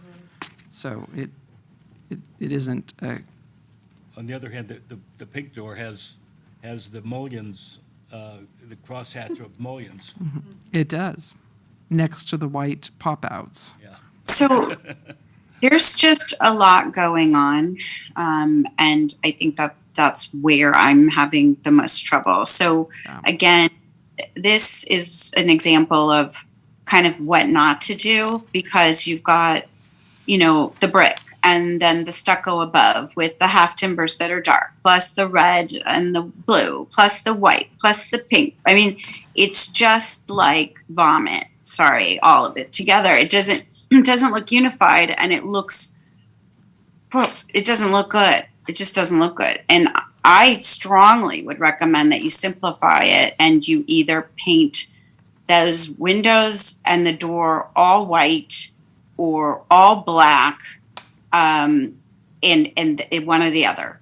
Like that is really, you can't, like if you bring pink, you're bringing pink in and it just distracts and it really just doesn't look good. So I really believe we have to go back to the basics and we have to eliminate it because it's there's too much going on. Do you think it's making it look uglier to you because the bottom steps were not painted? Because we stopped painting because we were told not to. No. Because that, to me, that looks ugly to me, the bottom. It does, but I'm not even noticing that. I'm noticing the pink with the brick and with it. Yeah. I actually thought about this. I slept overnight and it woke me up in the middle of the night because I was like, I kept thinking, what is the color that needs to go with the red brick? And then just staring at this, it's really simple in my mind's eye. It needs to be all white and then the sign can stand on its own, or it's all black and the sign stands on its own. Like, But make my door black? Yes. Yes. And, Yes. and even, and the windows as well, because those are supposed to have like little copper tops on them. And they're all just painted white. Again, that's been something I don't, Yeah, they didn't, that, one thing was on top of it when we got there. was it, already just like that. it was, I believe it was white when you occupied the Just all space. regular, yeah. Yeah, yeah. That's why I said it's been kind of handled haphazardly over the decades. I think And it probably at one time had shingles on it or something. it looks like it's supposed to have that copper look. There's just, there is a lot going on, and I don't even know if that white matches the white that's up above on the wall. No. It looks like a whole different white, which is, Probably Swiss Coffee. It's a little off-white for the building. That's what they usually are. yeah, whatever the building white is different from the pop-out window white. And I think the steps to me kind of go with the cobblestones. It's kind of that more old world thing. And you have to be really, painting steps is problematic for safety and maintenance. Well, right now they have like, they're not even, it's just the faces that are painted. The top part has like broken down ugly carpet. But I've been hesitant to pull it off and to do something else with it because my fear is that somebody will trip going up on the carpet. That's my fear. What I also think looks really ugly, and maybe you can tell me, is see where 75% off took their sign down? Correct, right there. I think that is hideous. It's light black now. It's not the same color. It's faded down. But again, we didn't mess with it because This sounds like a landlord discussion, yeah, that needs Yeah. to be touched up. But or owner, or property manager, or whatever, to go with both the doorway safety issues and eventually the city's going to, so can we do comment. the door white then? I think black would be too dark. I feel like it would really drab it out. Like, See, I don't want it to look like a black hole for a store. Do you know what I mean? So I was thinking, that kind of shiny ebony black that is like it's more used in a high end kind of detail. It can work. It can work, especially because you have black in your logo and in the dark siding. But I hear you. I'm not going to force you to do it. But I think the white needs to be not bright, super bright white. To Esther's point, it can't be like electric white either. Needs to be a little softer. My recommendation would be to go with the black or the color of your timbers there and make your sign at the front door pop and make it, something that looks classy and as much as you can with that location. Because right now it attracts my attention, but I'm not sure it's in a positive manner that you hope it is. And the pink does not work in that location with that surrounding area from the vision that I see in front of me. I'm wondering if we do the background of the sign in the Swiss Coffee, just like the building, and then you could paint the windows that Swiss Coffee or like a Duronotic bronze or something, that deep brown gray. Swiss Coffee is the color of the building by the loft. Up top. The It's body like- of the it's like a building. yellowish white, just Yeah. off of white. So what you're saying is paint the existing windows the same color as the white in the body of the building? Is that what you're saying, Brian? For cohesive, Window- that's what you're thinking, either that or Yes. Duronotic bronze is popular. Those half timbers are more brown. But Right. that's like that deep gray, kind of like the next sign you're going to be doing, Broad and Cage. But then you get either you're all white or you're deep, not like a black, glossy black, but, you know, something that's a little more subtle. I don't think you want deep black right there. That sounds ugly to me. That sounds hateful. I'm gonna be honest, I wanna be honest, that sounds horrible to me. I absolutely do not wanna paint my place black. Absolutely not. Okay. It's totally It doesn't go fine. with my business, doesn't go with my theme, it doesn't go with the inside, it doesn't go with anything that I've set up for myself to have a black door. So if that's the case, then I'd rather just paint it white. Given your distaste for the black, I would suggest that the windows, I recommend that the windows and the doors be painted the same color of white as the body of the building above, and that you consider utilizing that same color in your sign, and your sign will pop up there above it. How do I find out what the color is above it? It's Swiss coffee. It's like an off-white. Sounds like you got an advocate who can help you right there.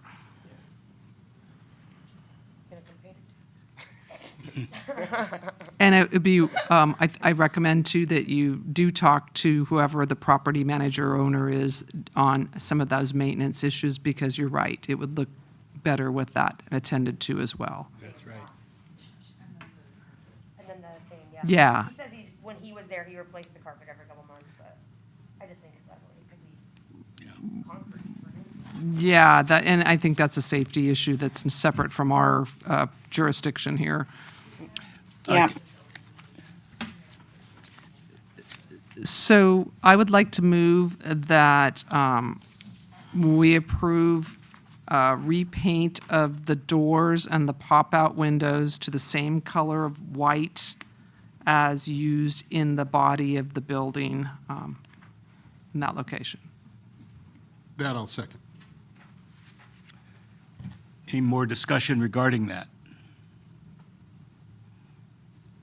We appreciate your time, and so we will take a motion. We have a motion and a second on that. We'll proceed to a vote. All in favor, say aye. Aye. Aye. Aye. Aye. I'll let you keep. Does that mean that I have permission to go paint it? So, I show up- 4-0. I'm not gonna have it. So Swiss coffee's that pink color. What's up here? Okay. It's like just off white. Thank you for your patience and understanding. We appreciate it. Best wishes with the new business.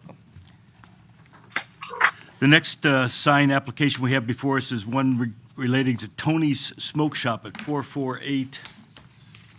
Excuse me, Patrick. I'm sorry? Sorry.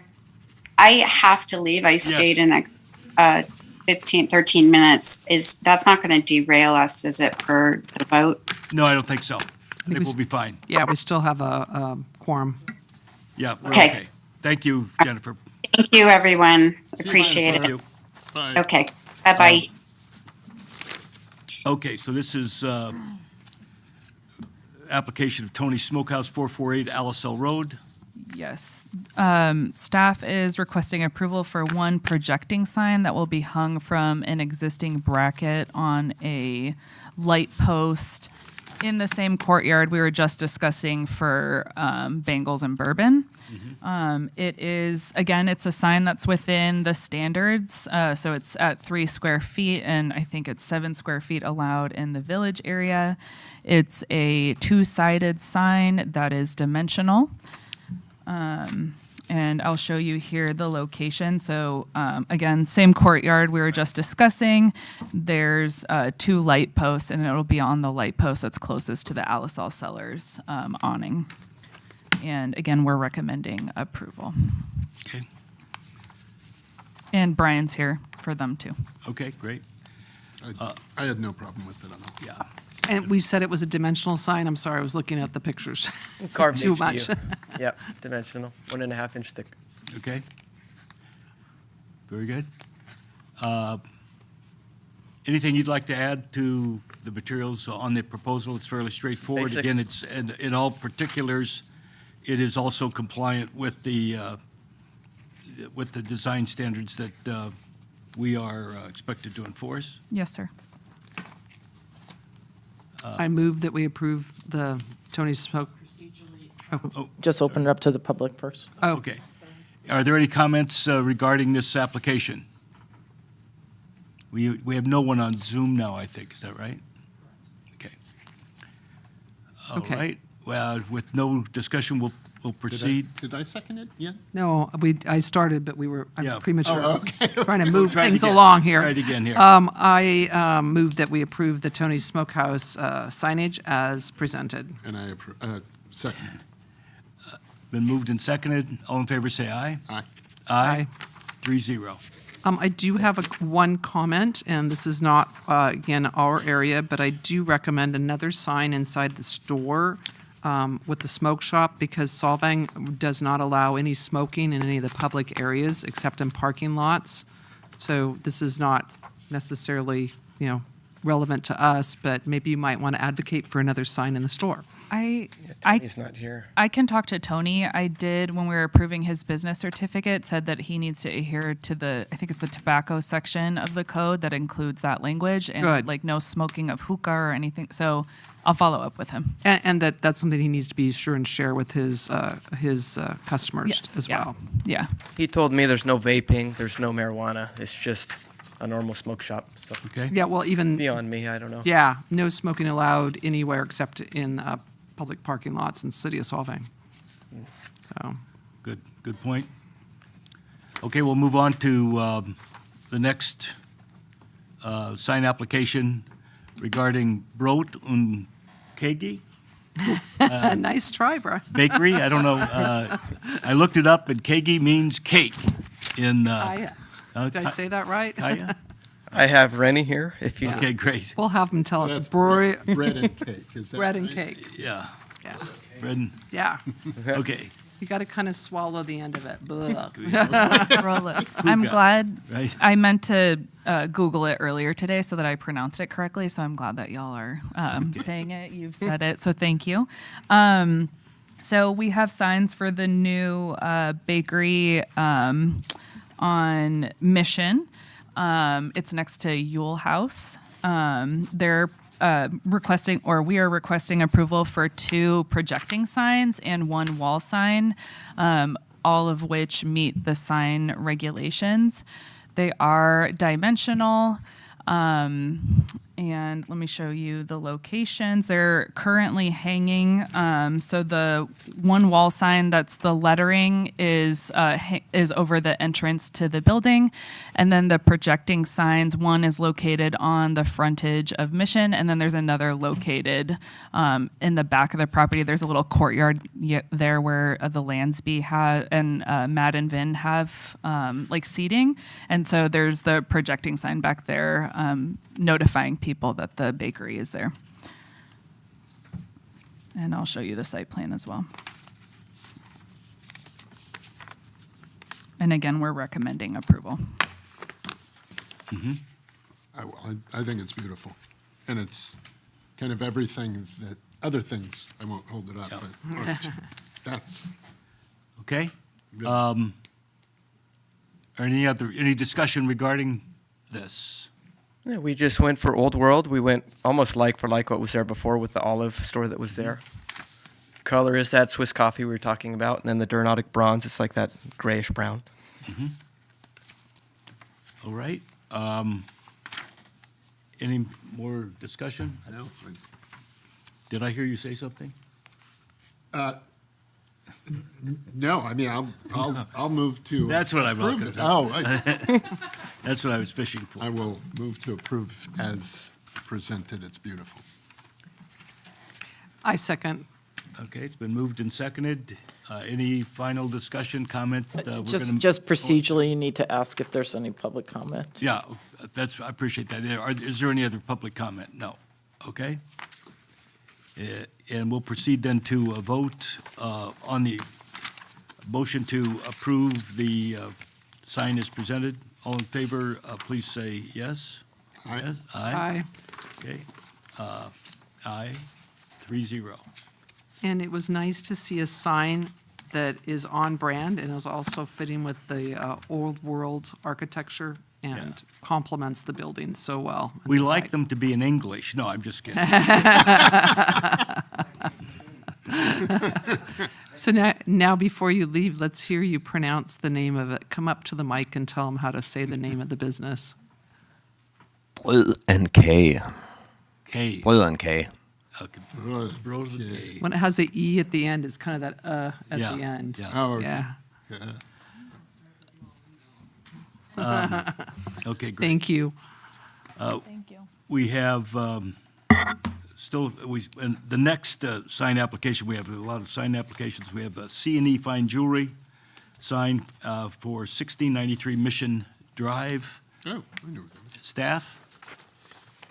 Yeah, sorry, I Sophia? just need to check one thing. Okay, sorry, I just wanted to make sure that I had included the letter height in the staff report, so we're good. So yes, this is a proposed, so there's two items on this. One is a projecting sign with C&E Fine Jewelry. The projecting sign will project onto Alisal Road. So this is part of Denmarket Square. They're occupying the former like e-bike and skate shop at the back of the property next to the coffee house. So this is a projecting sign. It's within, what's not, oh, this? Oh. Lori's telling me this is not broadcasting, but so the sign says C&E Fine Jewelry.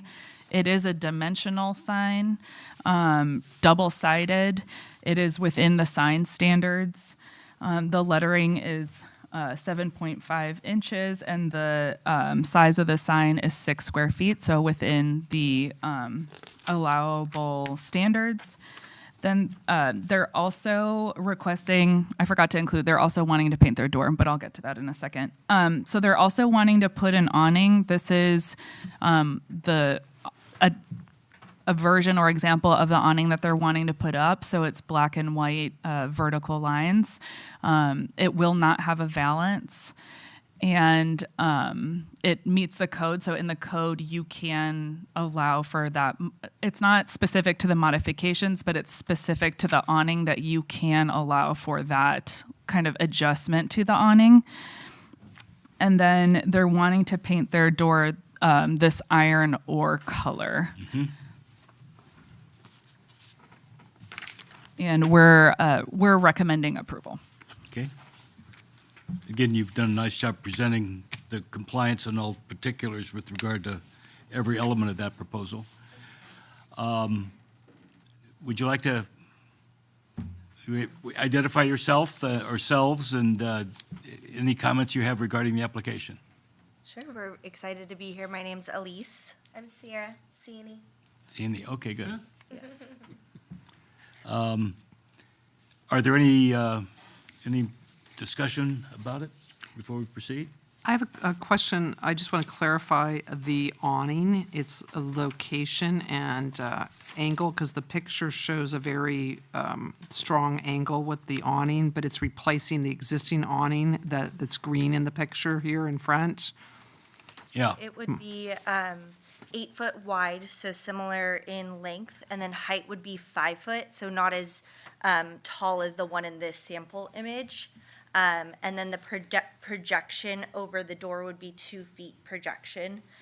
So the 5 foot would come above the green awning that's Right. currently there, but it wouldn't reach all the way to that second story. Okay. Remind me, are there other awnings? I went by and I drove through the back parking lot and came that way around, and I forgot to look at what the front of the building looks like. So I actually walked around the whole property. There Which I are should have done. Thank you. there's a variety of awnings, both that have valances and those that don't. They're all, I actually have photos of all of them. So I They're don't all know if you want to see solid them. color. They're if I all recall. solid, so they vary between, I think, black and this green color. Mm-hmm. Most of them are black. When we were designing the storefront, we were trying to stay true to the design of the other businesses. We're right next to Coffee House by Chomp, and they have the large black and white sign, a black door, and then black signage, black and white signage. So we wanted to stay true to our neighbors and not conflict with them. Park Place we went to the kind of grand opening of that, and we were really inspired by the crisp and cleanness of the black and white. So we're just kind of near that. We're just like that. Okay, thank you. And the reason I ask is, I think traditionally, the awnings have been like the umbrellas, and it's been a solid color. I'm not saying that I don't like it, I'm just saying traditionally, it's been solid colors on things. Sophia, is there anything in the design standards that speak to whether there's, I know there's something about lettering and, And I know umbrellas, it requires single color, but I don't know what the awnings are. Let me look, because I don't remember off the top of my head, so if I can have a few. Okay. Is it something you can look at while we go on to the next subject and Yes.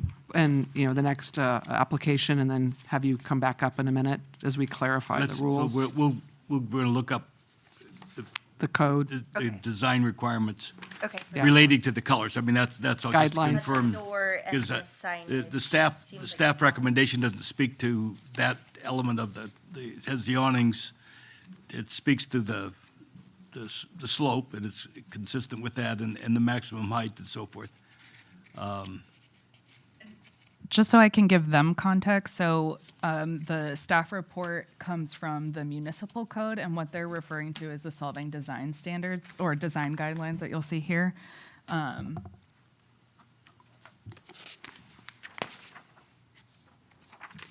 I do recommend moving on to the Yeah. next item. Yeah, and so maybe if Lori you don't can- mind, then we'll come back Yeah, and we'll when come we back know to the what answer. we look at.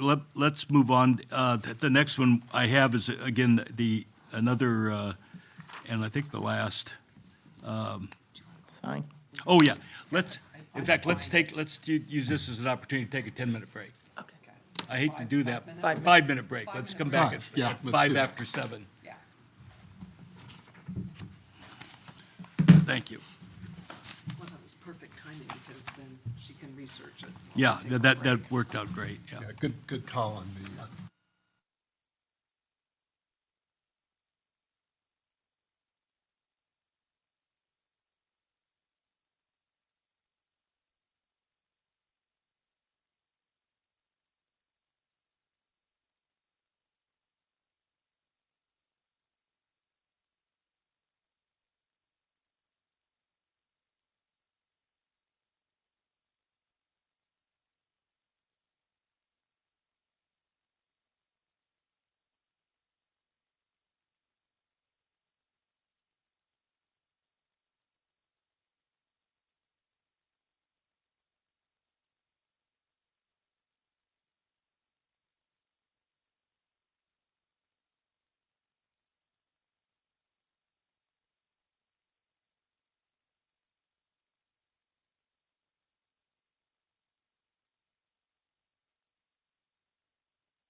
Hello? Oh, there we go. So I did look in the design guidelines. It should, Daniel, if you could bring them up. So it does say here, excuse me, such awning shall be of a solid color with or without piping and accent stripes. Unfortunately, I did not take this into account because it wasn't in the code, and that's typically where I look to do my analysis of people's submitted signs. That's a standard we're, and I think we ought to abide by that. Yeah, Okay.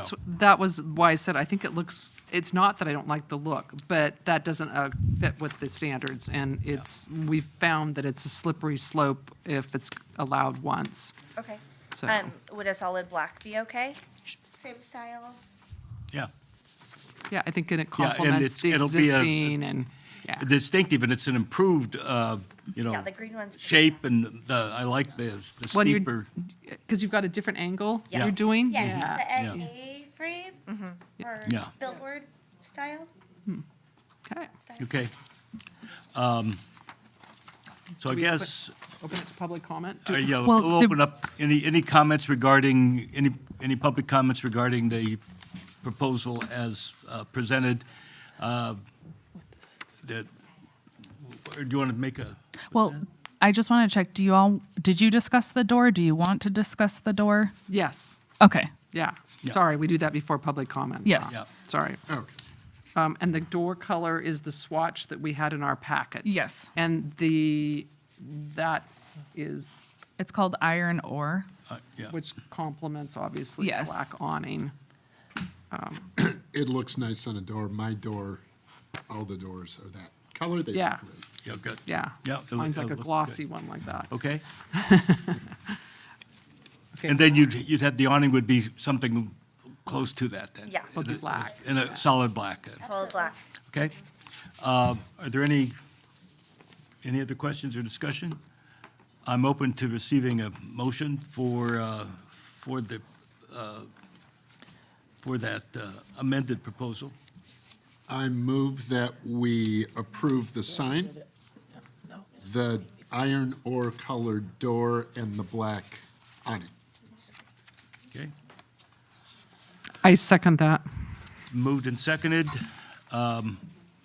Any final discussion? No? And we will proceed to vote. All in favor, say aye. Aye. Aye, Aye. 3-0. Thank you. Thank you. Thank you. Thanks. Best wishes with the new business. Yeah. If you haven't looked, their jewelry is beautiful. I You should look haven't. online. Looking forward to it.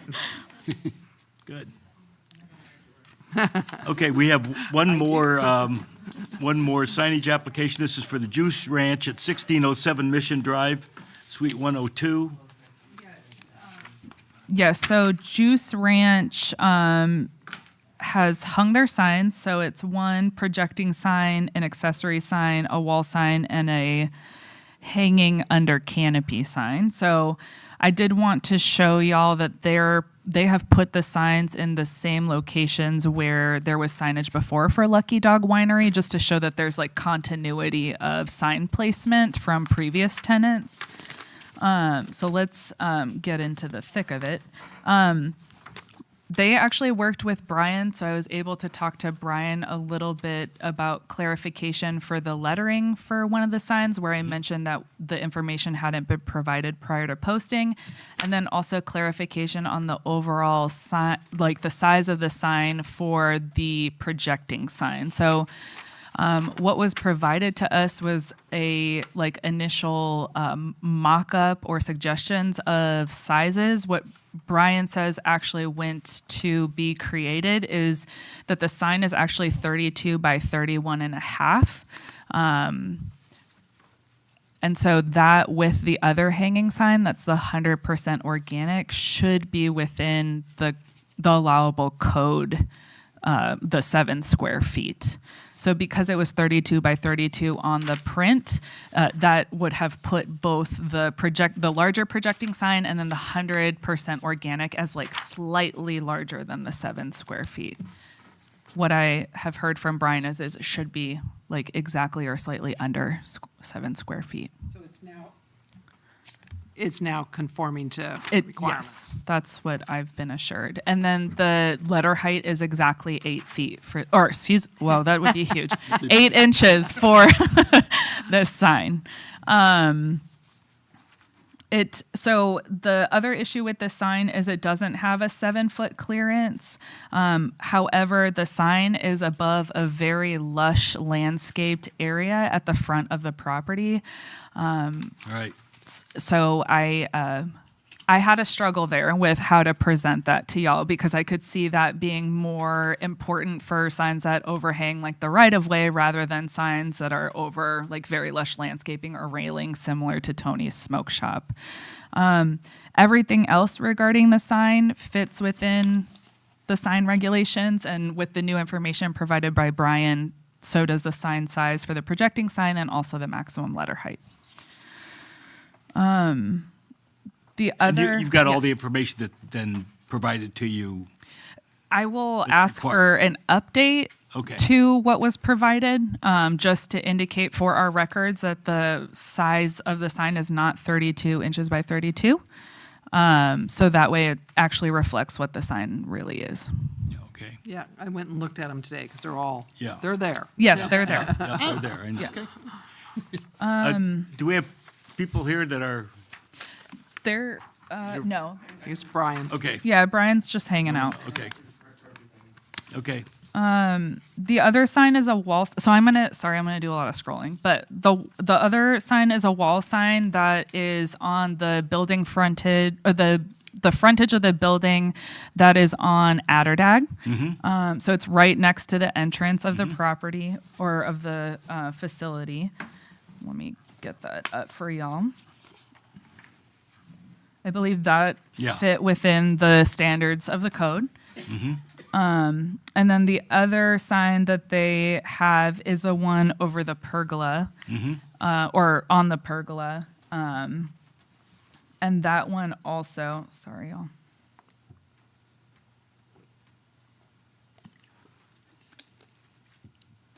That one is also a sign that we hadn't gotten the letter height at the point of publishing, but again, it's been assured to us that it is the highest letter is 8 inches. Okay. Yeah, I want to be sure that, I think any approval would be contingent on your receiving the documents that make that clear, Okay. rather than just rely, Yeah. that you've heard it. So Yeah. that's, Projecting sign, the main part is 31.5 by 31.5. Yeah. yeah, that's okay. No, We but- just want to have the document to, Yeah, that would be. that's it. That's fine. Okay. Yeah, that's great. I'll follow up with Scott about it, because when I did ask him for clarification, he provided the same Right. thing that I provided in the agenda. So That's fine. Yeah. I will follow up. Okay. Any other comments about this? My only comment is I think any motion would be subject to, the approval would be subject to the receipt of that information, or, You can do that. You can also table it until we get the accurate information. You have two options. The issue is that the signs are up. So, Which issue- is uncomfortable. yes. Yeah. Can I ask, because this happens sometimes, how does that happen? That, We have talked about this a little bit before. So based on our conversations earlier this year, we're doing a better job of catching a lot of folks, particularly those that go through the chamber for, opening their new business. Tracy's doing a really great job of sending people to us to have very thorough conversations about everything that you need to open a business and solving. And that's been great. And then you have the other folks that don't go through the chamber or don't come to the planning division that they put up the signs and then we have to follow up with them after the fact, which is very much what happened in this case. okay. Sometimes I think the issue is the lag time between the meetings, or that we had canceled the meeting last time, which is why with Christy, I encouraged her to get a banner. It's allowable in the code, have it up for a temporary amount of time. But yeah, we have folks that slip through the cracks, and Okay. we're trying, yeah. I get it. Yep. Well, and they are here today. The application's here today, so that's good, because there's also a lot of other signage that is going up where there are no applications coming in, and they do not conform. So I am happy to see that end of it. Wish it was otherwise. Would have made maybe a couple of recommendations, but at this point, because they're conforming, Yeah, and the other issue is, we did not have a meeting last month. yes. So it's been 2 months since our last regular meeting's been held, so. And again, not wanting to obstruct business owners in the community. We're here to, make the community better, and that Okay. happens with successful understand. businesses. Yep, So, maybe we call for, yeah, I'm certainly ready. Have we had a motion? No. no. Yeah. Open to public comments, comment? yeah. Any comment? Yeah, please. Great. Brian, 805 Signs. So we tell everyone you need a permit, and some people don't want them. And some signs get put up in town that are flat, that are ugly, that never got a permit or went to anybody. So for us on our end, we want to make the money regardless how they want to do the signs. We have people sign off if we don't get a permit, that I'm denying the permit. So any of these signs that are illegal, unconforming, et cetera, they've been getting flagged one by one. So I'm liking that staff's doing that. I think that's great, because a lot of them went up, especially during COVID. But we do always try to get everyone to do a permit here. I appreciate that. But Those are good sometimes they- comments. Good to have in the record. I appreciate it. You're welcome. Thank you. And it reinforces the process that we're sitting here overseeing, because it's really hard to tell people that they must take the time and spend the money when others are bypassing that process. So I'm really appreciative that staff is catching up with that, and there have been a lot of violations. So, again, I'm not comfortable with the process that was employed with signs up before. And I do have a couple comments that are not relevant to the application as presented, but rather I wanted to ask if they did get approval for the banner that they have up. They did not. And the other thing is that I went by today to look at the signs, given the style and the shape, which is a little different from a lot of them. But they also have a very large wooden sign installed that says grand opening, that has nothing to do with the brand we're looking at here today. So, Can you email that to me, and I will open a case for Eddie? yes. Thank you. And it's, again, it's not that I don't wish to support, I do wish to support local businesses, but it's a pretty big violation, and it's in a very, very obvious location. Good work. Yeah, and they've got both the banner over the front, which is pretty low. My family's pretty tall, and that's a pretty, that's a hit you in the forehead sign for us, so. And yes, I will share that. So I reluctantly, we have to have public no, we had public. We had public comment, yeah. So I reluctantly, but because of these other issues, I would like to make sure they're addressed separate from this. But therefore, I move that we approve the signs as presented. And I will second that. Okay. No more discussion. We'll proceed to a vote on the motion to approve the signs as presented. All in favor, say aye. Aye. Aye. That's an aye, too. 3-0. And if Aye. Sorry, I'm emailing that. if I'm not, was there a vote? Yes. Yeah. Oh, if I'm not able to get the information, I will go measure it myself. I mean, we're gonna have to get it somehow. Yeah, with the caveat that, of course, that will happen. Yeah. You've already told us. I that. was typically I would do that, but I had my son with me on Friday, so Okay. yeah. You can hold the other end of the tape measure. Not really. Not quite yet. Well, maybe. Okay.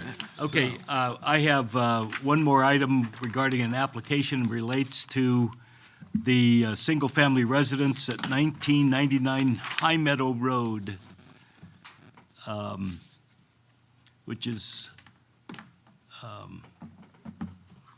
I guess we are reviewing it because it's So you're reviewing this because it's a condition of approval that the Board of Architectural Review, now the DRC, or Yeah. Design Review Committee, review any development that happens on the property. Yeah. I did note in the staff report that you're talking about the single-family residence, not the ADU, because according to state law, the ADU cannot be subject to a discretionary process. But we had asked the Withies to provide what the whole thing would look like so that you have more context for the overall project. And you should come up. This is a real labor of love. We've been working with them for a while, and Sonia has come to the office at least 4 times to go over everything, and I have stuff to hand out, so hold on.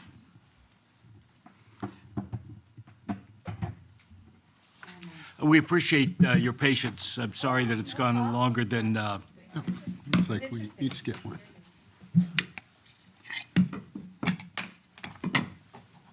And then those are actual samples. These are like, they painted them. So it's Oh. this is the same. So it's the same? We'll just look And at then these. this is, I think you have a photo of the. mhm.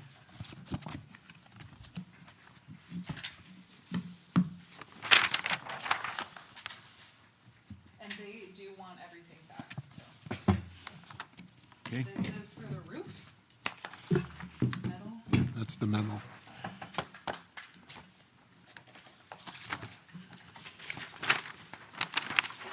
It's a nice product.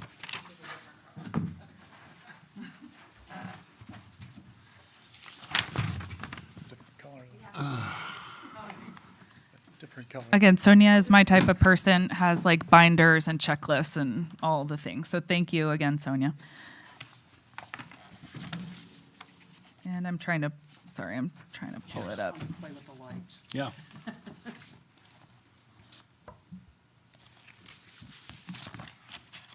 Did you see that? You saw this, I guess. You Yeah, handed it to I me. saw yeah. that. Okay. So thanks for your patience, everybody, and especially y'all. So yes, they're wanting to construct one single-family residence of 2,922 square feet with an 828 square foot garage utility area, and then, as I mentioned before, a 750 square foot accessory dwelling unit. It's currently a vacant lot. Let me go through this real quick. And again, you're seeing this because it was required per the conditions of approval of the lot split that created this lot. The architecture for the single-family residence is a single-story modern farmhouse, and it faces east. The colors and materials, the siding is James Hardy lap and birch tree. The roof is charcoal gray, standing seam metal roof, which you have a sample of, and the windows are black vinyl windows.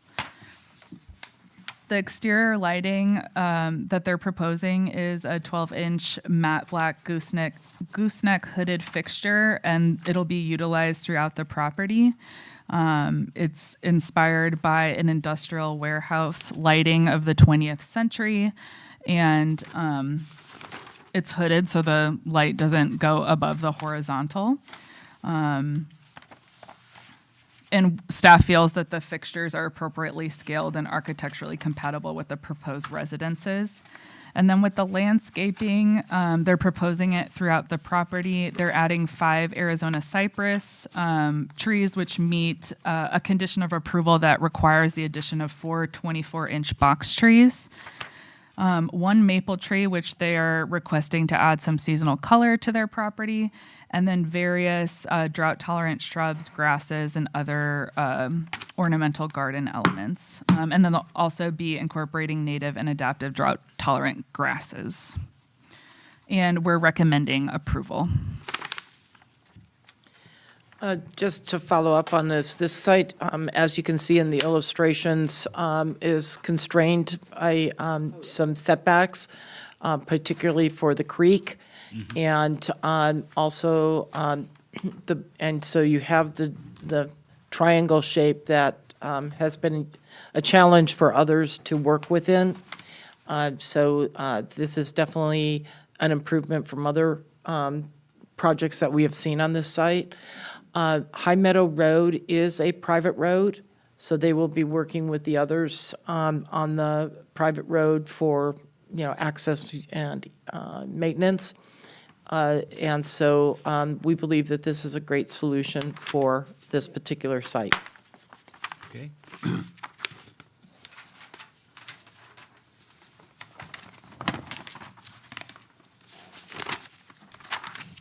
And this is for your residents, that's the siding, And then and that's trim, or? that's the ADU. Oh, okay, so The this is, ADU is gonna be board and batten, so kind of, they'll go together, they, what do you say? Complement each other. Farmhouse with a barn look. yeah, got it, yeah, okay. But the trim, doors, windows, frames, and mullions and all that, that's It'll be black or- painted like, what you see in the picture, when you look up close on certain homes, like, trim's very important. Certain homes can look cheesy if you have if you have a white home and you actually paint the Pardon trim me. black with black windows, it does not have the same look as if you paint the trim the same color as the siding, and then the windows are black. It just, it is more classy, and so our trim is going to be the color of that. Oh, so it's the same as this? Well, on the barn house, the little ADU is that black. Yeah. Which But we are, what's the trim on, where I see dark, this? Brian, I think That's just windows. That's the actual windows and doors. But the oh, so there's no wood? it sounds Wood is like white around it. it's the same color as the white hardy board. It So it's- sounds like So it's white on white. white on white. White, it's white, yeah, because I it guess looks I like there's just a gray didn't- there with white, but Yeah. is it, Yeah, it's all. okay. And you have you actually have the real ones. They came in the mail. The hard plank. Yeah. No, that's for CME. Oh, yeah, wrong one. This is for the ADU. Right. This is for the single yeah. family. But you see what we're Okay. talking about here, Yes. though, that's, And so the trim for the single family residence is. is also the Got same it. thing, too, okay? Okay. It's a beautiful house. Yeah, sure is. Thank you. And which view do you see from the street? Which one The of these? street, we have a creek with trees, so you won't. So you don't when even, buy your you don't even really house, see it? You're quite a ways back from, Oh, okay. from 246. Oh, well, Yeah, so, okay. like before, but even though I raised my kids here, I never even knew there was land there the whole time I've driven by. It's like, Yeah. kind of goes, when you pass the bank, across the street from New Frontier. there's Right, the yeah. bank there. It's hidden by all the trees and the creeks, so. Okay. Past the bank, it is the first street on the right, it kind of goes backwards. and Oh, we'll be okay. Right in that little corner there. And this will, Because I'm imagining that there's a hillside So there. it's right There before the is. hill. It's right before the, oh, okay. Yeah, All right. yeah, and it's, as you're going up the road, it's on the right the right. side, You don't even see it. yeah. And you'll see a That's the house hill. on the hill right there I underneath get the it. Okay. cross. Yeah. But we're down below, Kind of behind the creek. adjacent to the olives, then? Where are you in proximity to the olive trees? Not, then, because you're looking at me with a blank look, so. I think this is like the first parcel when you turn into Okay. High Meadow Turn on it- the Right right. on the And right. so when you're coming from like 154 San Ynez and such. Yeah, it's right before the bridge. Elevation that the east elevation is what you'll kind of get a glimpse of. Okay. Yeah, you'll see the like black little barn house kind For, of. yeah, Yeah. that'll Yeah, be, yeah. White house behind it. yeah. Okay, Yeah. well, it's beautiful. Okay, and it is, and sorry, I was so busy looking at the samples, so did I understand correctly that the body of the house is the white? Yes. Okay, that is not Of the main evident, house. yeah, Yeah. in these drawings to And the me. other, that's Yeah. right, it's a little confusing because. Yeah, I thought it was It looks like the grayish gray with the white, and I'm white going, house. where's the Oh, gray? Get those right. Yeah, Yeah. the program, and it makes it look Okay. like dark lines. Those samples you have is what the color was. And there's nothing that's reddish looking contrary to way those windows look in the No, picture, that's- they kind of match That's the light brick, inside the okay. house, I think, yeah. That's what I took Yeah. from my reading of things, Right, okay. right. All right, Okay, we get it. yeah. Ignore the pictures, look at the samples, all right. Right. And then we're having the standing seam metal roof. Which will Right, that's, be a great looking that'll be good, aesthetic, yeah. very practical. okay. We're not called upon to do these kind of reviews very often. It's a special circumstance because of the condition. placed on it, is that correct? Yes. But are there any comments that anybody has to make, we want to make about it? Well, just remind me, are we doing we are doing something with landscaping, right? Yeah. Or not? Yes, Yeah, landscaping. yeah, we are. Do we have any, I see this one plan, I guess this is it, but it kind of just shows the trees that you're putting there. There's not really, it's page 1 on my little sample. Yeah, It's it's, the next page. I don't really know it's what I'm just looking. the site plan. Yeah, it doesn't really, Right there. Yeah. it's, You get the last one. yeah, I don't exactly, we don't have any kind of legend that speaks to what's there, so.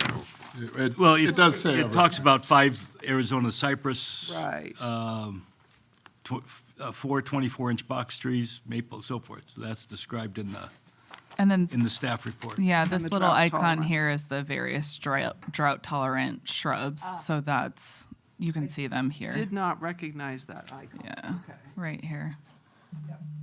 Okay. Help me understand better. Okay. I'll move to approve it, just as it is. Or do we need public comment? There's nobody. Oh, that was fast. I For the second. record, Okay, we have to it's ask. been moved and seconded to approve the proposal as presented.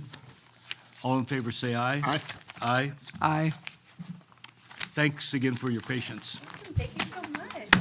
Let's collect this stuff. Yeah, Oh, right. and you got the metal roof and, okay.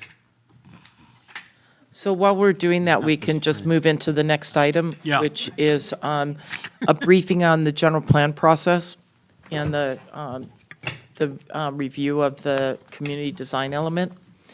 As noted earlier this evening, we have provided to the committee the current draft of the design element. We were not intended on having a full discussion tonight. Right. But we have, because of obviously management change, we came to the point of realizing that we need to move this process forward more Right. judiciously.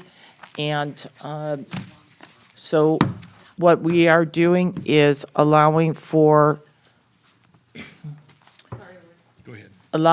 all of the committees, the planning commission, the board, your committee, the GPAC, are getting all of the draft documents. We're distributing those so that you can see how all of the elements weave together.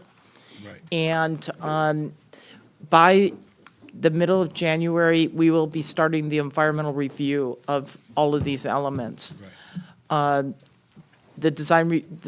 the community design element is a very important one. The GPAC is taking it very seriously.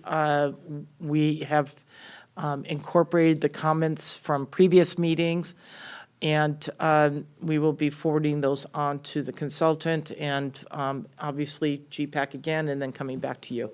So we're trying to be as thorough as possible with all of the committees and making sure that as we weave these elements together, the important part of it is that the elements need to read consistently throughout the policies, the procedures, the goals, objectives, and that will all be looped into the environmental review. We will then, once we start the environmental review, there will be probably a down period while that document is being generated. Towards the middle of 2023, the environmental review document will be released. And then we start the public hearings again for final adoption of the general plan and all of the elements. So we will continue to garnish information from the public, from the different committees, refine the documents, but we need to package it all up so that the environmental review process can get started. And so for tonight, we wanted to make sure you had the latest and greatest community design guidelines Right. are an element in hand. We look forward to your comments, and we will continue to work with the GPAC and then loop back around with your Okay. committee. And I've had a chance to read it and, or what was submitted here, and I was generally very pleased, overall. I thought that obviously reflects a lot of work, and Esther, I appreciate your extraordinary level of work and engagement in this, as well as Jennifer's. One of the issues I see, and so there's no action to take tonight. We're going to accept this. There's going to, I guess, a question is, the expectation is that at the next meeting, we're more full discussion or a review? Well, as or- Sophia mentioned earlier, we have a GPAC meeting on the 14th. Your Oh, that's committee right. meets on the 15th. Right. So what we will do is relay to you the final edits and changes that the GPAC proposed the night before. Yeah. And, but we do want to make sure that you have the opportunity, all of your members have the opportunity to read through this and provide any additional comments. My only comment, and this is something that is, relates to another issue that's sort of before us, obviously, is 15 days later after the next meeting, our terms expire. And it may be that, we're all reappointed. I think the likelihood is that the group will be somewhat different. And I don't know. And I think one of the things we need guidance from, I guess I looked to the acting planning director about that, is we need some indication, and you can communicate that to the city manager and the mayor, that, some indication of how that process is going to work and the schedule for, first, people, expressing whether they're interested in being interested in a position, whether it's us or others for those appointed boards. And then, how and when that is going to be decided. But I think I have a little trouble with the group 15 days before all the terms expire, making comments that, are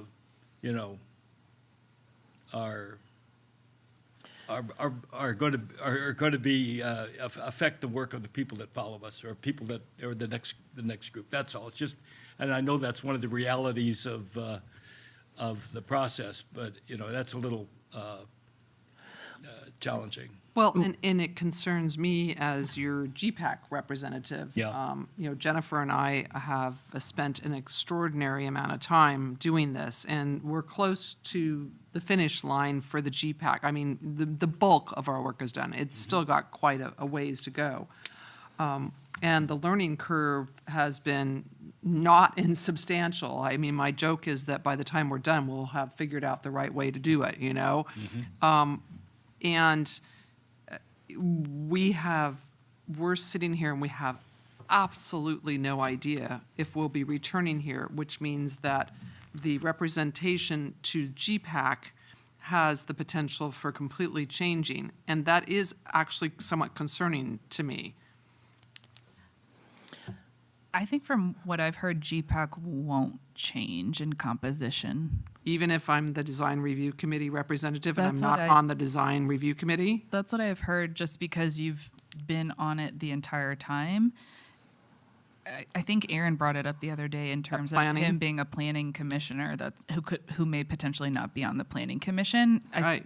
My understanding is that the GPAC will not change in membership, and I also think we should retain y'all because you have a year under your belt of, at least going through all of this in terms of the design review committee. So I wouldn't want to change y'all out with new folks anyway. Well, that would be my recommendation, just because bringing somebody new in to get up to speed would be really challenging, because I put in at least 100 hours at this point. And Yeah. especially because we're at the tail end of the process. Right. So it's, as we explained in the GPAC meeting, it's just a very unfortunate situation of where the timeline got pushed out an additional year. We had a leadership change, which dragged out the end of the timeline, and we are at the tail end of, getting it across one of the finish lines.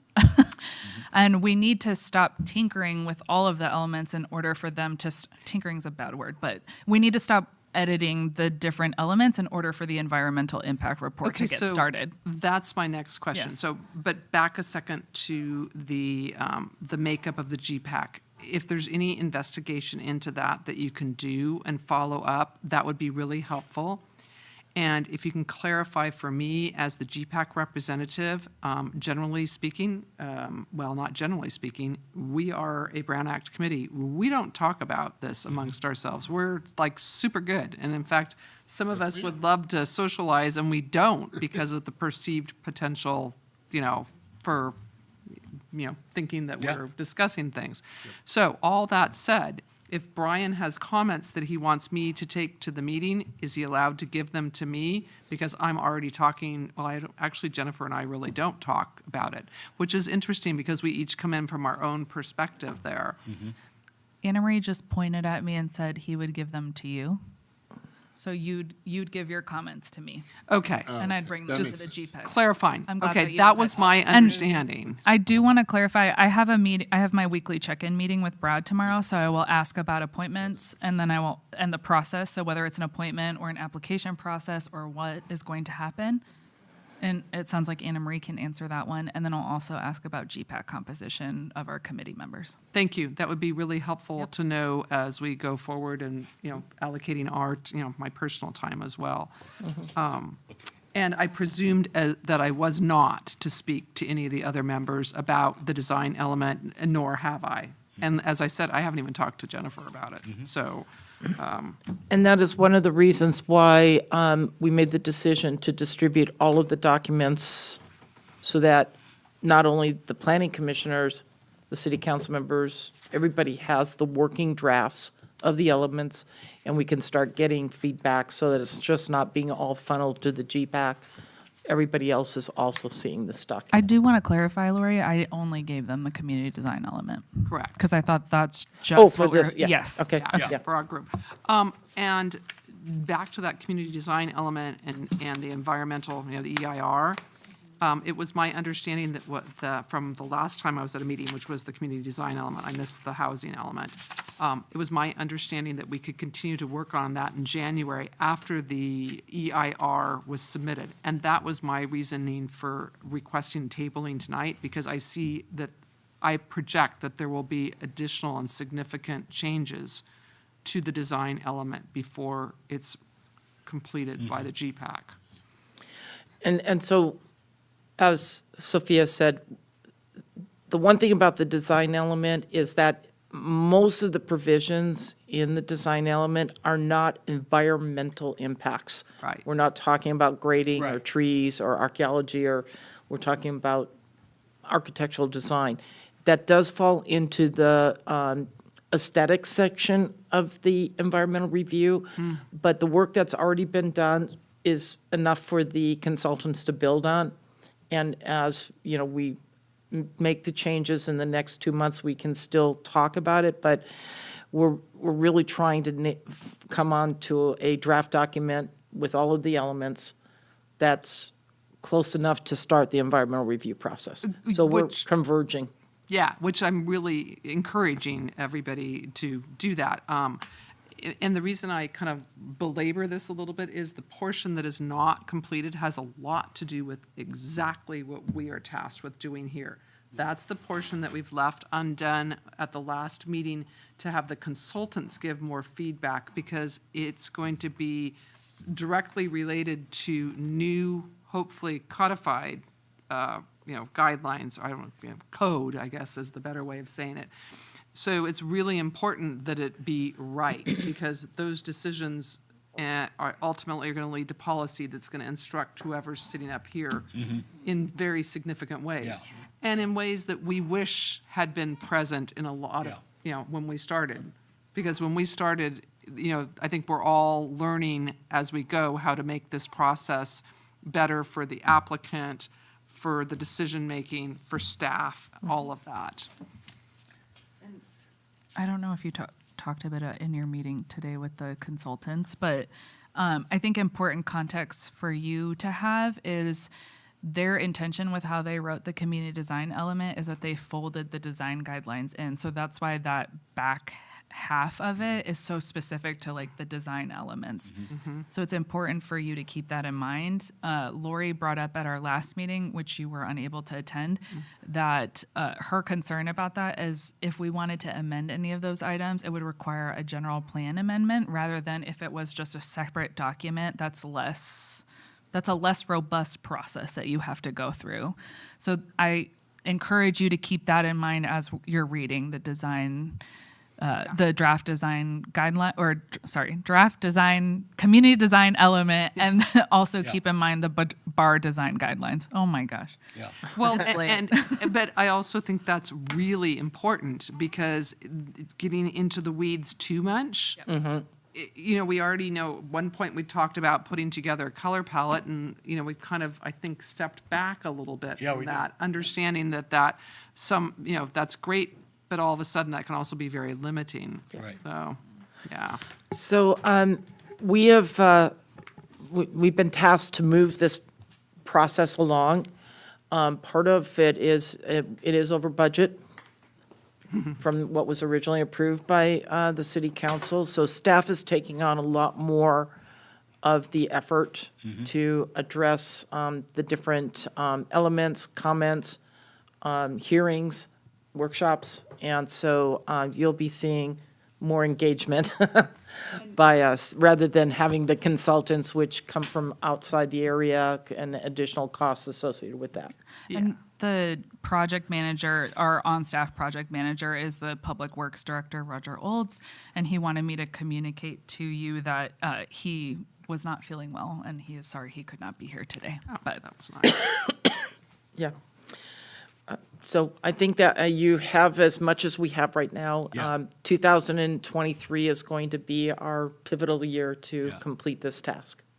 And I really do encourage you to look over those guidelines and submit anything to Sophia as soon as possible, because it is really important to, as well, to pass those have an comments on. Anna Marie question, which is, since we provided the community design element publicly, can I share the link to the online document if folks want to make changes? I wanted to clarify, when I directed committee member deputy to speak to you, or for Commissioner Bates to speak, to deliver whatever, to use you as the medium, I was thinking more in terms of this body and not the GPAC, which is not a Brown Act body. Yeah, yeah. See, that's why, you know, with that not being a Brown Act, but that's why I did ask for some clarification Okay. because of that. I do want to clarify, I don't mean the link to like the agenda. I mean, I have uploaded everything onto our shareable Word. Is that something I can, for example, share with Brian so that he can review it and add his comments in? Or is that No, should I I ask think- you that tomorrow? I think you should ask me that tomorrow. Okay. I want to say yes, but I Think on it, sleep on want to it. know. Or Okay. even when you you provided the Word document, that's helpful, because I didn't work within the Word document, but I kind of rewrote sections and I could copy and paste. Yeah. And that was way easier than trying to start with the PDF. It made a big difference. Yeah, that's what I'm wanting to share, but I'm concerned Yeah, I think if you- I can Yeah. with them. Like with GPAC Right. is fine, but just with, you know, as a Brown Act body, I'm not. Yeah. So I'll talk to Anna Marie about it. I'll convene with. And our Anna city Marie tomorrow. attorney. Yeah, and our city attorney. Yeah. Well, I think you could give, without giving us access to the shareable file, you'd give us the file. Just, yeah. And I then, would s- and it's not shareable, it's not linked, it's not anything, but Yeah. it gives us a device that we can go through with, That's why I said on just Word, and you could. and give him you- the you Word can- doc.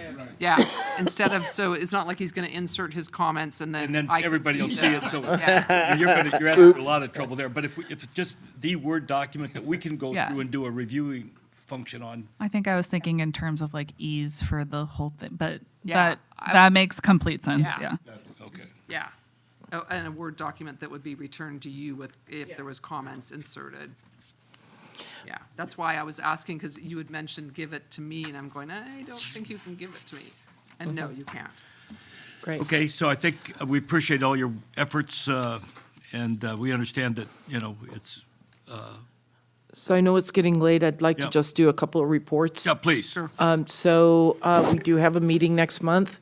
And right now, we do have a couple of projects that have just recently been filed, so we're bringing them forward to you. One is a project on Fifth Street for 6 units.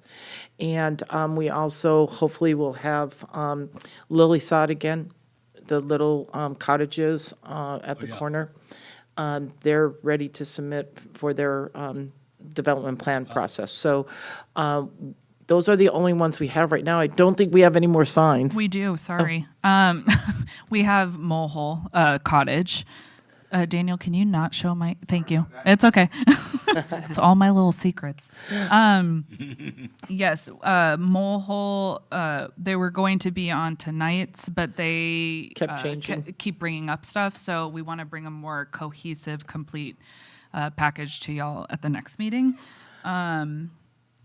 And then I do believe we were talking about bringing back, I don't know if you remember, but at one point we had a conversation about flags. Yeah. The plan was to bring it back at the next meeting. We'll see if that happens based off of the fact that we're reviewing the community design element. So it'll be changing, but Yeah. project-wise, sorry, one other item that we have, and I need to not talk while I do that. The property in between Coast Range and Park Place, the little house that, or the little office that they're converting into commercial space, Draftsman's going to be going in there, and they're going to bring forward their signs, and they're proposing a new paint color that got approved through you before. Right. So that'll be coming before you at the next meeting as well. So we have a rather robust agenda for a really poorly timed meeting. Yes, unfortunately. Okay. Okay. Not as bad as this one. Yeah. Is that? That's it. Is that for seven? Okay, well, thank you. I have Yeah. one comment that I just wanted to throw out there, and I'm glad, and go ahead, Brian. Yeah. If it's It's, okay. yeah, Sure, yeah, that's yeah. fine. This is, You bet. this is a staff thing. Appreciate Yeah. your Yeah. diligence, thanks. So so I think technically we have to adjourn the meeting? Yes, Did you we do do. that? Yeah, you don't. Oh, yeah, we'll adjourn the meeting. Okay, No, we just called it, that's fine, yeah, yeah. All right, guys, sorry. thanks. Happy Thanksgiving. Oh, yeah. Happy Thanksgiving. I'm gonna wait till, there we go. My question, actually, it's fine, do it this way. In the corner where the